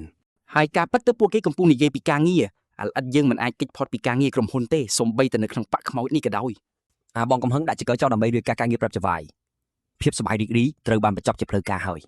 គេកំពុងធ្វើរបាយការណ៍ប្រចាំត្រីមាសខណៈដែលអាឡអិតយើងស្រែកក្នុងចិត្តចង់ឲ្យគេហុចចានត្រីឲ្យអាការៈតក់ស្លុតពីកន្លែងធ្វើការចាស់របស់គេកំពុងរើឡើងវិញហើយ ការនិយាយរឿងការងារពេលញ៉ាំបាយគឺជាបទល្មើសអាបងស្លូតនិងអាបងកំហឹងសម្រាប់ចិត្តទីងគុណជាងថ្មីចូលទៅក្នុងការប្រជុំក្រុមដ៏អាក្រក់បំផុតក្នុងលោក អាឡិតយើងធ្វើមុខយកចិត្តដោយធ្វើពុតជាចង់ស្ដាប់រឿងក្រុមហ៊ុនឈួតទាំងនេះណាយើងក៏បានដឹងខ្លះៗពីរបៀបដែលពួកវារៀបចំដំណើរកំសាន្តធុរកិច្ចដ៏អាក្រក់នេះពេញផ្ទៃប្រទេសតែម្ដងអាឡិតយើងដឹងខ្លួនថាគេគឺជាបញ្ហាដែលបានបំផ្លាញការជាប់ត្រួតពិនិត្យចុងក្រោយរបស់តាឈួត អញ្ចឹងអាហារពេលល្ងាចនេះគ្រាន់តែជាការវាតម្លៃប្រចាំត្រីមាសនិងជាពិធីទទួលគុណជាងថ្មីប៉ុណ្ណោះ ខួបបាក្រុមហ៊ុនរបស់អាឡអិតយើងគ្រាន់តែគិតថាបាទហើយក៏បិទការគិតទាំងស្រុងតែម្ដង ហើយចាប់ទៅអាបងស្លូតក៏សួរយោបល់គេភ្លាមធ្វើឲ្យគេគាំងតែម្ដង តែឈួតបញ្ជាក់ថែមដោយទីមទីយោបល់ពីសមាជិកថ្មីលើផែនការអាជីវកម្មដ៏អាក្រក់នេះសំណួរនោះគឺទំនាក់ទំនងសាធារណៈរបស់យើងជាមួយអ្នកភូមិយ៉ាងម៉េចដែរ ហើយមនុស្សពេញមួយតុកកំពុងសម្លឹងមើលអាបងសង្ស័យនិយាយថាពួកគេចង់បានគំនិតថ្មីតែនេះគឺជាអន្ទាក់សុទ្ធសាធបើតាមខ្ញុំមើលទៅក្រុមគណៈកម្មការឈួតកំពុងតែសម្លឹងមើលដោយរងចាំមើលថាគេអាចធ្វើអីពេញចិត្តឬក៏ត្រូវស្លាប់ អាឡិតយើងបែកញើសពុនគ្រាប់ពួតដោយដឹងថាចម្លើយនេះនឹងកំណត់ថាគេមានជីវិតឬអត់អាឡិតយើងដឹងថានេះជាសំណួរសម្ភាសចុងក្រោយសម្រាប់ការងារឈួតលីលានេះគេទើបដឹងថាវាមិនមែនការងារទេវាជាចិន្តាក្រុមហ៊ុនដែលគ្រប់គ្នាចង់សម្លាប់នាយកប្រតិបត្តិប៉ុន្តែអាឡិតយើងនៅតែជាបុគ្គលិកដ៏ស្មោះត្រង់ពីក្នុងចិត្តគេគ្រាន់តែចង់ចេញពីធ្វើការមិនមែនចង់គ្រប់គ្រងទេគួរចំហផ្លូវការរបស់គេចំពោះសង្គ្រាមស៊ីវីលក្នុងសាសនានេះគឺបន្តឲ្យពួកវាវាយគ្នាទៅ ក្តីសម័យរបស់គេគឺពិតជាចង់កាយផ្លូវអ្នកគ្រូបង្វឹកខណៈដែលមនុស្សផ្សេងទៀតកំពុងតែនាំគ្នាបុកគ្រឹះធ្វើការទៅវិញ តែគេដឹងថាអ្នកគ្រូបង្វឹកនិងពួកអាឈួតផ្សេងទៀតមិនបណ្ដោយឲ្យគេនៅសុខទេដូច្នេះគេត្រូវការផែនការមួយយុទ្ធសាស្ត្រដ៏អស្ចារ្យរបស់គេគឺខ្លាយជាអ្នកគ្រប់គ្រងកម្រិតកណ្ដាលជារៀងរហូតមិនឡើងតំណែងមិនត្រូវគេបណ្ដេញចេញគ្រាន់តែធ្វើការល្មមអាឡិតយើងប្រើបទពិសោធន៍ធ្វើការចាស់របស់គេដោយរៀបចំគម្រោងធ្វើខ្លួនឲ្យធម្មតាបំផុតដើម្បីកុំឲ្យគេចាប់អារម្មណ៍ គេនឹងដើរតួជាបុគ្គលិកថ្មីដ៏សកម្មម្នាក់ដែលពូកែតែនិយាយតែមិនមែនជាការគំរាមកំហែង គោលដៅគឺធ្វើខ្លួនឲ្យប្រកែល្មមកុំឲ្យគេបណ្ដេញចេញតែត្រូវល្ងងល្មមដើម្បីកុំឲ្យត្រូវបានគេដំឡើងតំណែងឲ្យ ផែនការរបស់អាឡិតយើងគឺធ្វើជាមនុស្សដែលរវល់រហូតប៉ុន្តែមិនដែលបញ្ចប់រឿងសំខាន់អ្វីមួយឡើយគេនឹងខ្លាចជាស្ដេចបុតបង្ហាញដ៏លយតែគ្មានខ្លឹមសារអ្វីទាំងអស់ល្អមើលតែមិនឆ្ងាញ់គោលដៅចុងក្រោយរបស់គេគឺខ្លាចជាអ្នកបរាជ័យកម្រិតកំពូល អាឡិតយើងកំពុងប្រើប្រាស់ភាពទន់ខ្សោយជាអាវុធហើយគេត្រៀមបង្ហាញប្រព័ន្ធកិច្ចវះពីការទទួលខុសត្រូវដ៏ឆ្លាតវៃនេះទៅកាន់នាយកប្រតិបត្តិឈួតនោះតែម្ដង ឥឡូវយើងក្រោយឈរឡើងហើយត្រៀមធ្វើបទបង្ហាញបែបក្រុមហ៊ុនដ៏លួយបំផុតដែលសាសនានេះមិនដែលធ្លាប់ឃើញពីមុនមក ដំណោះស្រាយតែឆ្លាតវៃសម្រាប់បញ្ហានេះគឺប្រព័ន្ធការិយាធិបតេយ្យកូរ៉េគេកំពុងតែទាញយកផ្នែកធនធានមនុស្សចូលក្នុងសាសនាវិស័យនេះ គេអះអាងថាវាជាវិធីជួយឲ្យពួកឈួតចាស់ចោះថយការងារយុទ្ធសាស្ត្រនេះក្លាហានណាស់ចាំមើលថាវាបានផលឬអត់ បងមុខខឹងជឿស្លងតាមការអស់ទាញរឿងមិនថយការងារនេះហើយពួកម៉ាក់យើងវាយចំចំណុចខ្ជិលរបស់ពួកគេតែម្ដងថែមទាំងមានអំណាងដែលត្រូវចិត្តអាបងពូកែសង្ស័យនោះទៀតផងបុគ្គលិកក្រុមហ៊ុននេះពិតជាឆ្លាតមែនហ៊ានយកវិធានការប្រឆាំងអំពើពុករលួយមកបង្ហាញដល់ក្រុមលទ្ធិមរណៈទៅវិញ ភាពក្លាហានរបស់គាត់ពិតជាមិនធម្មតាលោកតាចិត្តសាហាវនោះបែរជាជឿពាក្យបច្ចេកទេសក្រុមហ៊ុនអំពីរចនាសម្ព័ន្ធរបាយការណ៍និងគំរូឯកសារទៅវិញ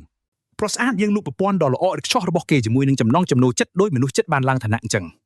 ហើយក្នុងចិត្តរបស់គេក៏សារភាពភ្លាមៗថាការធ្វើបទបង្ហាញនេះគ្រាន់តែជាការភូតកុហកបែបក្រុមហ៊ុនប៉ុណ្ណោះផែនការរបស់គេគឺចង់ណែនាំសិល្បៈក្រុមហ៊ុនពីបុរាណក្នុងការរុញទម្លាក់កំហុសចូលទៅក្នុងក្រុមលទ្ធិមរណៈមួយនេះ គេកំពុងនឹកឃើញដល់នរកកន្លែងធ្វើការដែលពាក្យថាមិនមែនការងារខ្ញុំជាបវចនារបស់ក្រុមហ៊ុនពួកម៉ាក់យើងនៅតែលងបន្លាច់ដោយភាពវឹកវរនៃការផ្លាស់ប្ដូរផ្នែកនិងការផ្ទេរការងារដែលគ្មានតម្លាភាព គេនៅតែខឹងសម្បាដែលត្រូវខំកកាយរករបាយការណ៍ចាស់ៗគ្រាន់តែដើម្បីចង់ដឹងថាការងាររបស់ខ្លួនជាអ្វីឲ្យប្រកាស ហើយកុំឲ្យគេរំលឹកដល់អ្នកកាន់តំណែងមុនដែលមិនបន្សល់ទុកអ្វីទាំងអស់ក្រៅពីទុកធ្វើការទៅទេស្អាតនិងបណ្ដាសាមួយនោះឲ្យសោះ ពេលនេះគេត្រៀមខ្លួនបង្រៀននាយកប្រតិបត្តិថ្មីថ្មោងដែលមិនដឹងអីនេះអំពីសិល្បៈដ៏ប៉ិនប្រសប់នៃការបំផ្លាញក្រុមហ៊ុន កំឡោះយើងចិត្តនឹងផ្ដល់មេរៀនពិសេសដល់បិសាយសុគ្រាអំពីមូលហេតុដែលកំណត់ដ៏អស្ចារ្យរបស់គេនឹងត្រូវបរាជ័យយ៉ាងធ្ងន់ធ្ងរ កំឡោះយើងបញ្យល់ពីចំណុចខ្សោយនៅក្នុងប្រព័ន្ធរបស់ខ្លួនឯងនេះជាក្បាច់គប់កេងរបស់ក្រុមហ៊ុនដើម្បីគេចវេះពីការងារជាក់ស្ដែងគេពិតជាតាំងចិត្តក្នុងការសម្ដែងនេះណាដល់ថ្នាក់សុកចិត្តឲ្យគេវាយដើម្បីបញ្ជាក់ពីទ្រឹស្ដីក្រុមហ៊ុនរបស់ខ្លួន ហើយលោកតាចិត្តសាហាវក៏ជឿស្លងតែម្ដងគាត់ថែមទាំងអង្អែលក្បាលគេធ្វើដូចជាក្មេងល្អម្នាក់អញ្ចឹង បងមុខខាងបានអោបឬក៏របស់គេដោយភាពស្និទ្ធស្នាលពិតជាចាប់អារម្មណ៍នឹងពាក្យកុហករបស់អ្នកហាត់ការថ្មីនេះមែនបងមុខខាងសរសើរការបង្ហាញពីការប្រឆាំងអំពើពុករលួយរបស់គេខណៈដែលអ៊ីឡាច់ដឹងថាផែនការធ្វើខ្លួនជាមនុស្សធម្មតារបស់គេកំពុងតែបរាជ័យយ៉ាងធ្ងន់ធ្ងរ លោកតាចិត្តសាហាវគិតថានេះគ្រាន់តែជាផលរំខានរបស់ជំងឺ OCPD ប៉ុណ្ណោះមិនមែនជាការប៉ះទង្គិចផ្លូវចិត្តធ្ងន់ធ្ងរពីកន្លែងធ្វើការនោះទេ សូម្បីតែមានវិជាការហ្វឹកហាត់ក៏ចាប់អារម្មណ៍ដែរហើយកំឡោះយើងកំពុងអង្វរក្នុងចិត្តសូមឲ្យពួកគេឈប់ផ្ដល់ការសរសើរដល់គេទៀតទៅ មេកន្ត្រាក់ធ្វគេឲ្យសញ្ញាថានឹងមានការប្រជុំច្រើនទៀតដែលនេះជាការបំផ្លាញក្តីស្រមៃចង់លួចខ្ជិលរបស់គេជាផ្លូវការតែម្ដង ការប្រជុំដ៏សែននរកទីបំផុតបានបញ្ចប់ទៅហើយប៉ុន្តែកំឡោះយើងនៅតែស្រែកទាមទាររកផ្លូវរត់គេចពីវប្បធម៌ការងាររបស់ក្រុមលទ្ធិនេះដដែល ហើយយើងក៏លត់រំលងពេលវេលាបន្តិចព្រោះកំឡោះយើងចិត្តនឹងចាប់ផ្ដើមអាជីពថ្មីដោយមិនចង់បាននៅក្នុងការគ្រប់គ្រងក្រុមបិសាចហើយ កំឡោះយើងនៅតែមានអំណួតបែបបុគ្គលិកក្រុមហ៊ុនដោយគិតថាកាយាធិបតេយ្យគឺជាចំណុចកម្ពស់នៃអរិយធម៌ គេដឹងថាក្រុមលទ្ធិមរណៈនេះគ្មានប្រព័ន្ធការងារទេគឺមានត្រឹមនាយកប្រតិបត្តិវិកលចរិតម្នាក់ដែលសម្ដីរបស់គាត់ចាត់ទុកជាច្បាប់ពួកម៉ាក់យើងក៏ក្រេបតែរបស់គេបន្តទីបំផុតក៏ព្រមទទួលស្គាល់ថាខ្លួនបានចូលរួមជាមួយក្រុមហ៊ុនថ្មីដែលច្បុកច្បល់បំផុតក្នុងលោកមេបញ្ជាការប្រាប់គេកុំឲ្យយឺតពេលសម្រាប់ការវឹកហាត់បន្ថែមដោយបន្ទោសគេចំពោះបន្ទុកការងារថ្មីរបស់នាង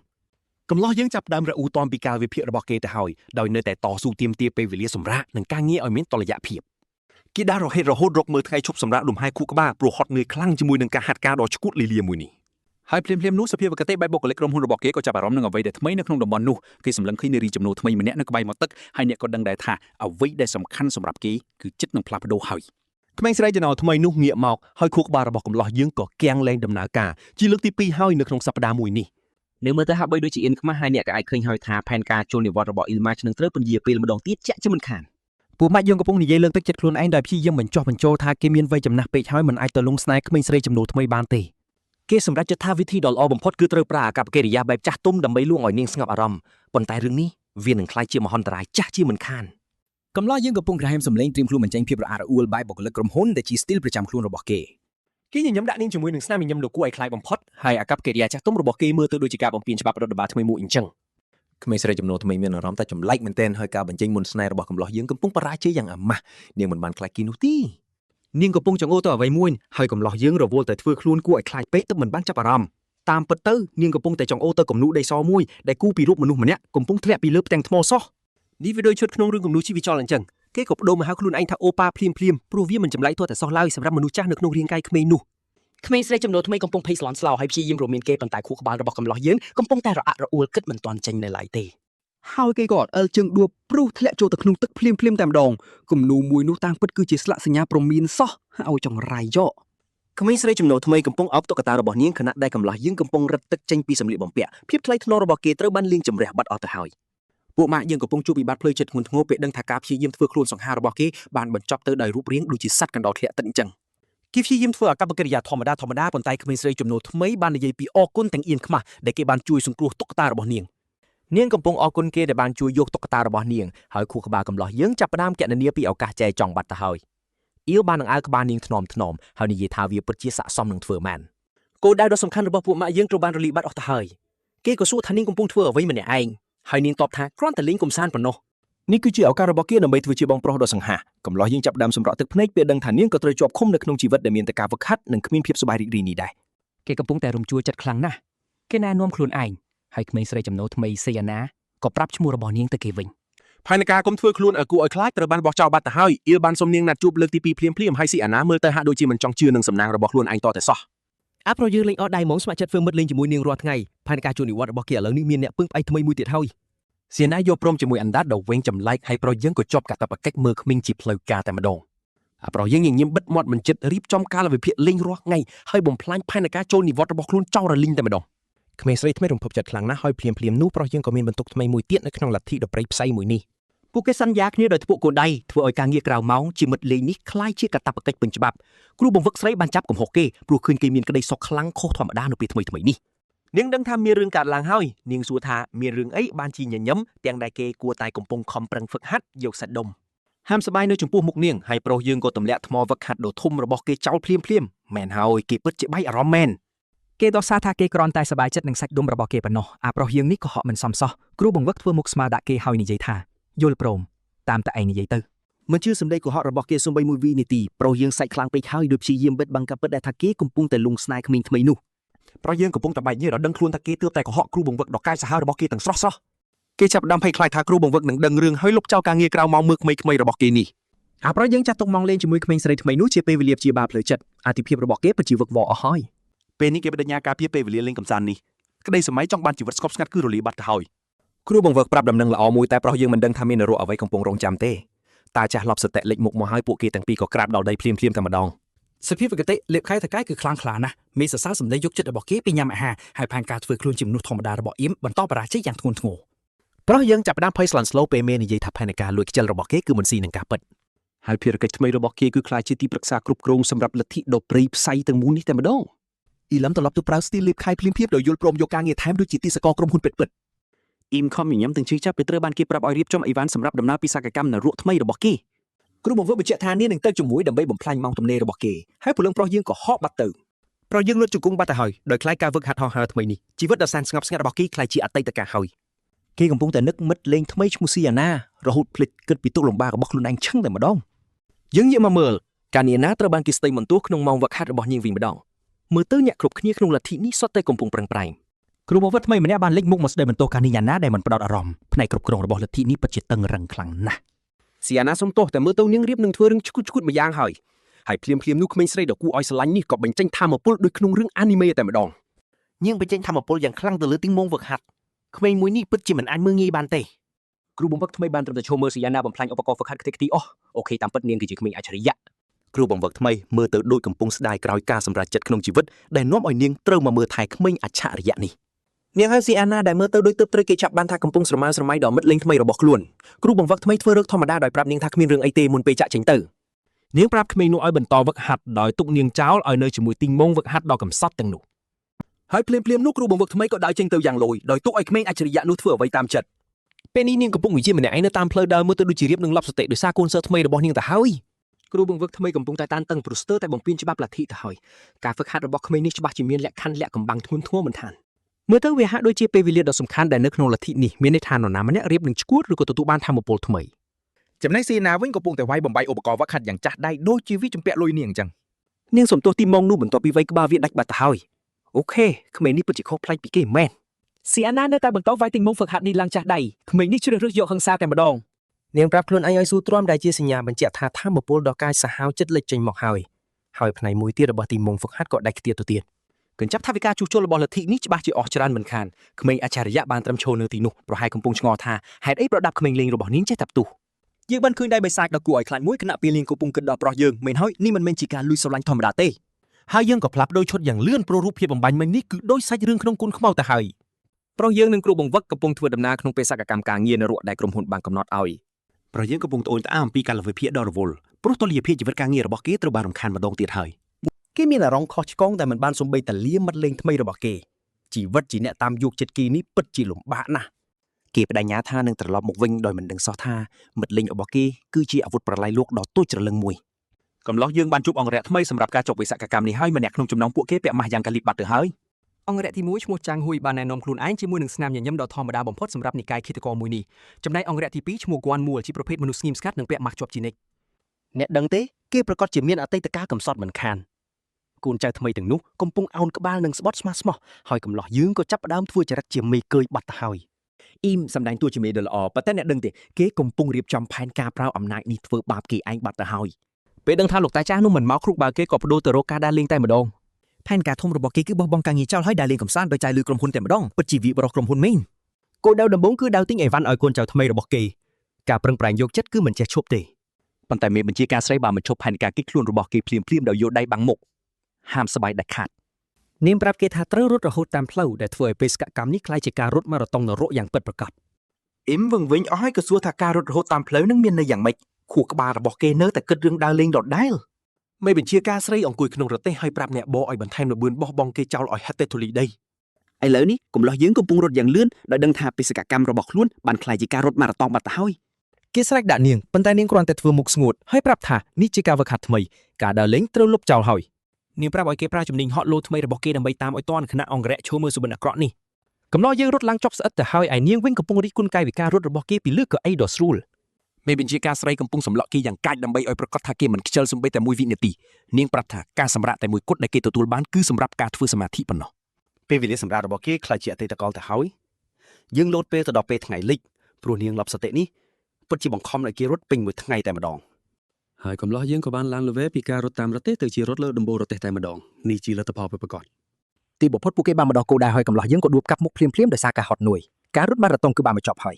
យមេបញ្ជាការស្រីឈរពីលើរាងកាយរបស់គេខណៈគេត្អូញត្អែថាការសម្រាកនេះគ្រាន់តែជាការធ្វើទីរនកម្មប៉ុណ្ណោះគេសូម្បីតែធ្វើសមាធិក៏មិនបានស្ងប់ដែរការសម្រាករបស់គេគឺគ្រាន់តែជាការព្យាយាមកុំឲ្យបែកក្បាលក្នុងរទេះប៉ុណ្ណោះអង្គរៈមុខញញឹមចាំងហ៊ុយបានជួយគ្រាគេឡើងហើយមួយផ្លេតនោះមើលទៅដូចជាគេទទួលបានការអាណិតអាសូរនាងបន្តការងូតទឹកនិងម៉ាសាឲ្យគេហើយកំឡោះយើងគិតថាទីបំផុតគេរកឃើញមនុស្សល្អក្នុងនិកាយនេះហើយប៉ុន្តែនាងប្រាប់ថាគេមានពេល2ម៉ោងប៉ុណ្ណោះមុនពេលបន្តការសិក្សាទៀតកាយសង្ឃឹមបានរលាភ្លាមទឹកមុខកំឡោះយើងបង្ហាញថាកំពុងលេងសើចជាមួយខ្ញុំមែនទេការប្រឹងប្រែងធ្វើការគឺគ្មានទីបញ្ចប់ឡើយគេត្រូវបានទិញតែកិច្ចប្រជុំបន្ទាប់ដោយចាញ់ព្រៀបបបធរការងាររបស់និកាយនេះទាំងស្រុងនៅថ្ងៃបន្ទាប់កំឡោះយើងបានស្លៀកពាក់ស្អាតបាតនិងត្រៀមខ្លួនសម្រាប់ថ្ងៃដំបូងក្នុងនាមជាទីប្រឹក្សាគ្រប់គ្រងបេសារបស់គេអ៊ីម៉ៃកំពុងដើរជាមួយក្រុមថ្មីរបស់គេដែលមើលទៅដូចជាត្រៀមខ្លួននាំនរកការងារមកកាន់សាខាថ្មីនេះទីបំផុតកំឡោះយើងទទួលបានថ្ងៃសម្រាប់ខួរក្បាលដោយគិតថាការដើរលេងជុំវិញទីក្រុងអាចជួយព្យាបាលគេបានខួរក្បាលការងាររបស់គេគឺស្ថិតក្នុងមួតខ្ជិលច្អូសទាំងស្រុងដោយសម្រាប់ចិត្តមិនបញ្ចេញយោបល់អ្វីដែលបង្កើតការងារថែមនោះទេមេបញ្ជាការស្រីកំពុងសម្លក់គេពីជំហៀងដោយដឹងច្បាស់ថាគេគ្រាន់តែព្យាយាមរកលេសដើម្បីមិនធ្វើអ្វីសោះតែប៉ុណ្ណោះនាងខ្សឹបដាក់ទៅជាគេដើម្បីសុំយោបល់ជំនាញហើយអ្នកដឹងស្រាប់ហើយថានេះគឺជាការលបងប្រាជ្ញាសុទ្ធសាធគេបានឆ្លើយតបនៅចម្លើយដែលមិនចំគោលដៅសោះកំឡោះយើងពិតជាតាំងចិត្តធ្វើជាមនុស្សធម្មតាខ្លាំងណាស់នាងពន្យល់ថាសាខានិកាយនេះគ្រាន់តែជាអ្នកចាប់ចោលធម្មតាទេប៉ុន្តែដោយសារជាតំបន់សុវត្ថិភាពពួកគេច្រើនតែធ្វើការងារសហគមន៍និងការងារទំនាក់ទំនងសាធារណៈប៉ុណ្ណោះពិតជាការងារស្រួលមែនកំឡោះយើងកំពុងអង្គុយញ៉ាំនំលេងដោយគិតថាការចោះត្រួតពិនិត្យនេះនឹងក្លាយជារឿងដ៏ងាយស្រួលបំផុតមេបញ្ជាការស្រីបានបំផ្លាញក្តីសុបិនគេភ្លាមៗដោយប្រាប់ថាការងារពិតប្រាកដចាប់ផ្ដើមនៅថ្ងៃស្អែកនិងបញ្ជាក់ថាការដើរលេងត្រូវបញ្ចប់ខណៈដែលកំឡោះយើងកំពុងព្យាយាមគិតរឿងនេះទាំងអាហារពេញមាត់នៅឡើយមេបញ្ជាការស្រីនិយាយធម្មតាថាបេសកកម្មនេះបានក្លាយជាការធ្វើដំណើរកាត់ប្រទេសដ៏មហានរកទៅហើយព្រលឹងកំឡោះយើងហោះចេញពីខ្លួនពេលនេះហើយឈ្មោះគោលដៅដែលនៅឆ្ងាយរាប់ពាន់ម៉ៃនោះគេចាប់នាងអង្វរសុំក្តីមេត្តាព្រោះខួរក្បាលរបស់គេមិនអាចទទួលយកការថែមម៉ោងច្រើនយ៉ាងនេះទេហើយភ្លាមនោះខួរក្បាលដ៏ខ្ជិលរបស់គេក៏បានបង្កើតល្បិចថ្មីដើម្បីគេចពីការងារនេះឥឡូវនេះគេកំពុងសួរអំពីសាខាក្នុងតំបន់ដោយព្យាយាមប្រមូលព័ត៌មានសម្រាប់ផែនការស៊ីជម្រៅបន្ទាប់របស់គេបានសុំសម្ភារៈការិយាល័យដោយត្រៀមខ្លួនសរសេរផែនការដ៏សាមញ្ញបំផុតដើម្បីកុំឲ្យធ្វើការងារអ្វីទាំងអស់គេកំពុងនិយាយតែឯងពីគំនិតផ្សេងៗដែលបញ្ជាក់ថាល្បិចថ្មីកំពុងមកដល់ហើយគេចាប់ផ្ដើមរកលេសថាមិនអាចអនុវត្តផែនការបានពេញលេញទេល្បិចក្រុមហ៊ុនសុទ្ធសាធកំឡោះយើងមើលទៅជឿជាក់ដោយគិតថាគំនិតរាក់កំភែរបស់គេគឺល្អជាងការធ្វើការផ្ទាល់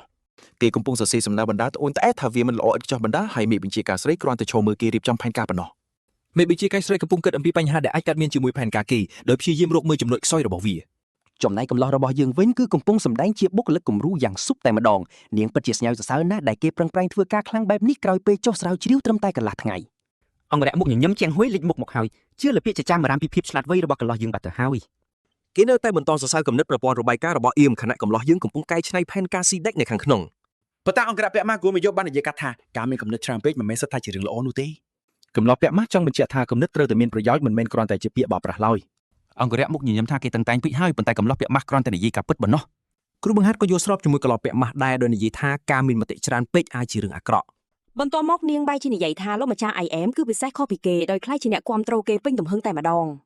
គ្រូបង្ហាត់កំពុងញញឹមដោយសួរថាតើគេមានហេតុផលអ្វីសម្រាប់ភាពជឿជាក់ភ្លាមៗនេះ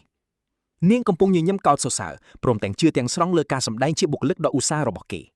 អ្នករៀបរាប់បានបញ្ជាក់ថាកំឡោះយើងជាកំពូលអ្នកខំប្រឹងធ្វើការគ្រាន់តែដើម្បីគេចពីការងារនៅថ្ងៃមុខ ពេលវេលាក៏បានរំលងទៅជាមួយអង្គរៈទាំងពីរដែលកំពុងអង្គុយលេងលើរទេះសេះដើម្បីរងចាំលទ្ធផលសូម្បីតែអង្គរៈពាក់ម៉ាស់ក៏ស្ញាច់សរសើរដែរដោយចាត់ទុកផែនការបោកប្រាស់នេះថាជាផែនការដ៏ល្អឥតខ្ចោះគ្រូបង្ហាត់កំពុងកាន់សំណើរបស់គេយ៉ាងថ្លាក់ថ្នមបំផុតព្រមទាំងចាត់ទុកថាវាជាផែនការដ៏អស្ចារ្យ តែទម្លាប់ចង់បានភាពឥតខ្ចោះរបស់គេបានរើឡើងដោយគិតថាផែនការស៊ីដេកនេះមិនទាន់ល្អឡើយ គេចាប់ផ្ដើមភ័យស្លន់ស្លោខ្លាំងដោយសង្ស័យថាវិជាដាវឈួតលីលានោះធ្វើឲ្យគេខ្លាចជាមនុស្សចង់បានភាពឥតខ្ចោះហើយ គេប្រញាប់ដោះសារភ្លាមដោយទម្លាក់កំហុសទៅលើផែនការតាក់ទងនឹងក្មេងៗដែលជាល្បិចការពារខ្លួនដ៏សាមញ្ញបំផុតគេបានលើករឿងសយានាមកនិយាយឲ្យគ្រូបង្ហាត់ក៏សម្លឹងមើលគេបែបយល់ពីអត្ថន័យដែលគេចង់និយាយតែម្ដងគ្រូបង្ហាត់បានចាប់កំឡោះយើងដោយប្រាប់ឲ្យគេនៅស្ងៀមទាំងដែលគេគ្រាន់តែចង់ស៊ីដេកដោយសន្តិភាពប៉ុណ្ណោះនាងកំពុងលួចមើលតាមបង្អួចដូចជាបានឃើញរឿងមិនស្រួលចំណែកអេមគឺមិនដឹងអីទាំងអស់ហើយមែនហើយកងទ័ពសេះមួយហ្វូងកំពុងបោសសម្ដៅមករកពួកគេដំណើរជំនួយដ៏ស្ងប់ស្ងាត់ត្រូវបញ្ចប់ត្រឹមនឹងហើយក្រុមដែលទទួលភ្ញៀវវាយជាក្រុមចោលប្លន់ទៅវិញដំណើរនេះគឺច្បាស់ជាជួបរឿងសួយតាំងពីដើមទីមកម្លេះគ្រូបង្ហាត់ប្រាប់ថាពួកវាមិនមែនជាចៅធម្មតាទេតែជាទាហានរត់ចៅជួពិតជាចៅអាជីពតែម្ដង អង្គរៈមុខញញឹមត្រៀមខ្លួនប្រយុទ្ធរួចរាល់ដោយគិតថាគេទាំងពីរអាចចាត់ការបញ្ហាតូចតាចនេះបានយ៉ាងងាយផែនការដ៏ឆ្លាតវៃរបស់កំឡោះយើងគឺអង្គុយលេងហើយបណ្ដោយឲ្យកូនឈ្នួលបញ្ចេញស្នាដៃឲ្យសមនឹងប្រាក់ខែពិតជាអ្នកគ្រប់គ្រងកម្ពុជាមែន អៀមកំពុងធ្វើមុខឌឺដោយត្រៀមធ្វើរឿងលីលាអ្វីមួយហើយគ្រូបង្ហាត់ក៏មិនទាន់ត្រៀមខ្លួនទប់ទល់ដែរហើយពេលនេះពួកគេត្រូវបានឡោមព័ទ្ធចិត្តឆឹងតែម្ដងមែនហើយផែនការដែលទុកឲ្យពួកគេចាត់ការកំពុងតែមើលទៅមិនស៊ូស្រួលទេមេចៅប្លន់បាននិយាយឃ្លាដ៏សាមញ្ញគឺសម្លាប់ប្រុសហើយចាប់ស្រីធ្វើជាទាសករពិតជាថ្មីស្រឡាងមែនពួកម៉ាក់មេចៅក៏តែកំភ្លៀងកូនចៅខ្លួនឯងភ្លាមព្រោះតែនិយាយខុសសាច់រឿងអាប្អូននេះក៏ពុះព្យាយាមកែប្រែក្រុមចៅខ្លួនឲ្យទៅជាចៅមានសិលធម៌ជាមួយនឹងបេសកកម្មបែបក្រុមហ៊ុនត្រឹមត្រូវកូនចៅរបស់វាកំពុងតែបែកញើសជោគដោយព្យាយាមធ្វើតាមគោលការណ៍ក្រុមហ៊ុនដ៏ចម្លែករបស់វាមេចៅប្លន់កំពុងព្យាយាមធ្វើខ្លួនឲ្យមើលទៅក្លែកនោះដូចជាវីរៈបរិះ Robin Hood ជាជាងចៅធម្មតាវាបានងាកមកគំរាមពួកគេវិញដោយនិយាយថាវាហួសពេលក្នុងការស្ដាយក្រោយទៅហើយអាប្អូននេះពិតជាឆាប់ប្រែប្រួលអារម្មណ៍មែនវាយកលេសប្លន់ដើម្បីចិញ្ចឹមកូនចៅខណៈដែលពួកវាកំពុងតែបាញ់ប្រហារមកលើរទេះសេបាត់ទៅហើយមេចៅប្លន់នៅតែបន្តរៀបរាប់ពីអតីតកាលដ៏កំសត់របស់វាដើម្បីទាមទារការអាណិតអាសូរពីពួកគេអង្គរៈពាក់ម៉ាស់ស្ដាប់លេងយកតិចហើយក៏ស្ទុះទៅសម្ដៅក្បាលរបស់មេចៅប្លន់នោះភ្លាមតែម្ដងអង្គរៈមុខញញឹមលោតចេញមកស្រែកកុំឲ្យសម្លាប់ពួកវាដោយព្យាយាមបញ្ឈប់បញ្ហាដែលដៃគូខ្លួនទើបតែបង្កើតមេចៅអាចរងការវាយប្រហារបានយ៉ាងងាយដោយបញ្ជាក់ថាវាមិនមែនជាចៅកំពឹកកំពកដែលមានសាច់រឿងកំសត់ឡើយកូនចៅកំពុងតែភ័យស្លន់ស្លោយ៉ាងខ្លាំងពេលឃើញមេរបស់វាទើបតែត្រូវគេវាយខ្ទៀតកំឡោះយើងសួរថាហេតុអីបានជាពួកវាជ្រើសរើសប្រើហិង្សាខណៈដែលពួកចៅកំពុងស្រែកអំពីលទ្ធិបិសាចអង្គរៈទាំងពីរកំពុងតែបញ្ចេញស្នាដៃវាយបំបាក់ពួកចៅទាំងនោះយ៉ាងងាយស្រួលបំផុតអេមប្រាប់ពួកវាឲ្យនៅស្ងៀមហើយដូចជាគេកំពុងវាតម្លៃការងារជាជាងការទស្សនាឈុតវាយតបគ្នាយ៉ាងចឹងអង្គរៈពាក់ម៉ាស់ចាប់មុខមេចៅជាប់ដោយត្រៀមនឹងបញ្ជូនវាទៅឋាននរកហើយគេក៏បានវាយមេចៅមួយដៃពេញទំហឹងធ្វើឲ្យវាហោះខ្ទាតចេញទៅឆ្ងាយអ៊ីមចាត់ទុកការវាយតបនេះថាជាការបញ្ចប់ផែនការរបស់គេកំឡោះយើងយកស្នាដៃដាក់ខ្លួនទាំងអស់តែម្ដង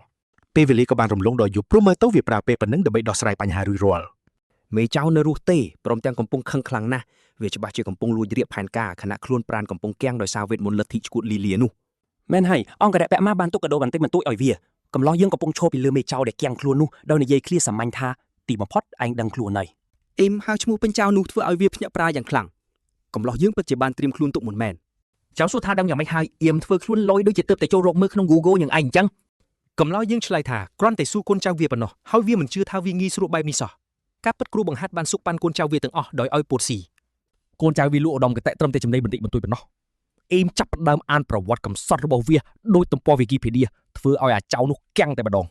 គាត់កំពុងទម្លាយរឿងទាំងអស់ពីរបៀបដែលបរិះនេះត្រូវកូនអ្នកធំធ្វើបាបនៅកន្លែងធ្វើការចាស់ទូអាចយើងគ្រាន់តែចាក់សាំងបន្ថែមយ៉ាងរំភើយពេលបញ្យល់ថាមេចៅខ្លាចជាអ្នករត់គេចខ្លួនយ៉ាងម៉េច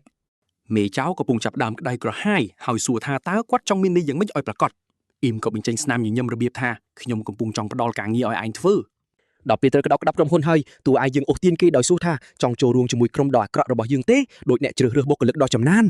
គាត់បញ្ចេញអំណាចក្នុងនាមជាសិស្សដោយនិយាយថាខ្ញុំជាមេការហើយខ្ញុំមានការងារមួយឲ្យឯងធ្វើ អ៊ីមសន្យាលុបចោលទោសទាំងស្រុងនិងឲ្យប្រាក់ខែពេញបើគាត់គ្រាន់តែបំពេញភារកិច្ចដ៏ងាយស្រួលមួយនេះ ក៏ប្រយុទ្ធសាស្ត្រវាយលុកផ្លូវចិត្តដោយរំលឹកមេចៅថាកូនចៅរបស់គេសុខចិត្តស្លាប់រស់ដើម្បីគេ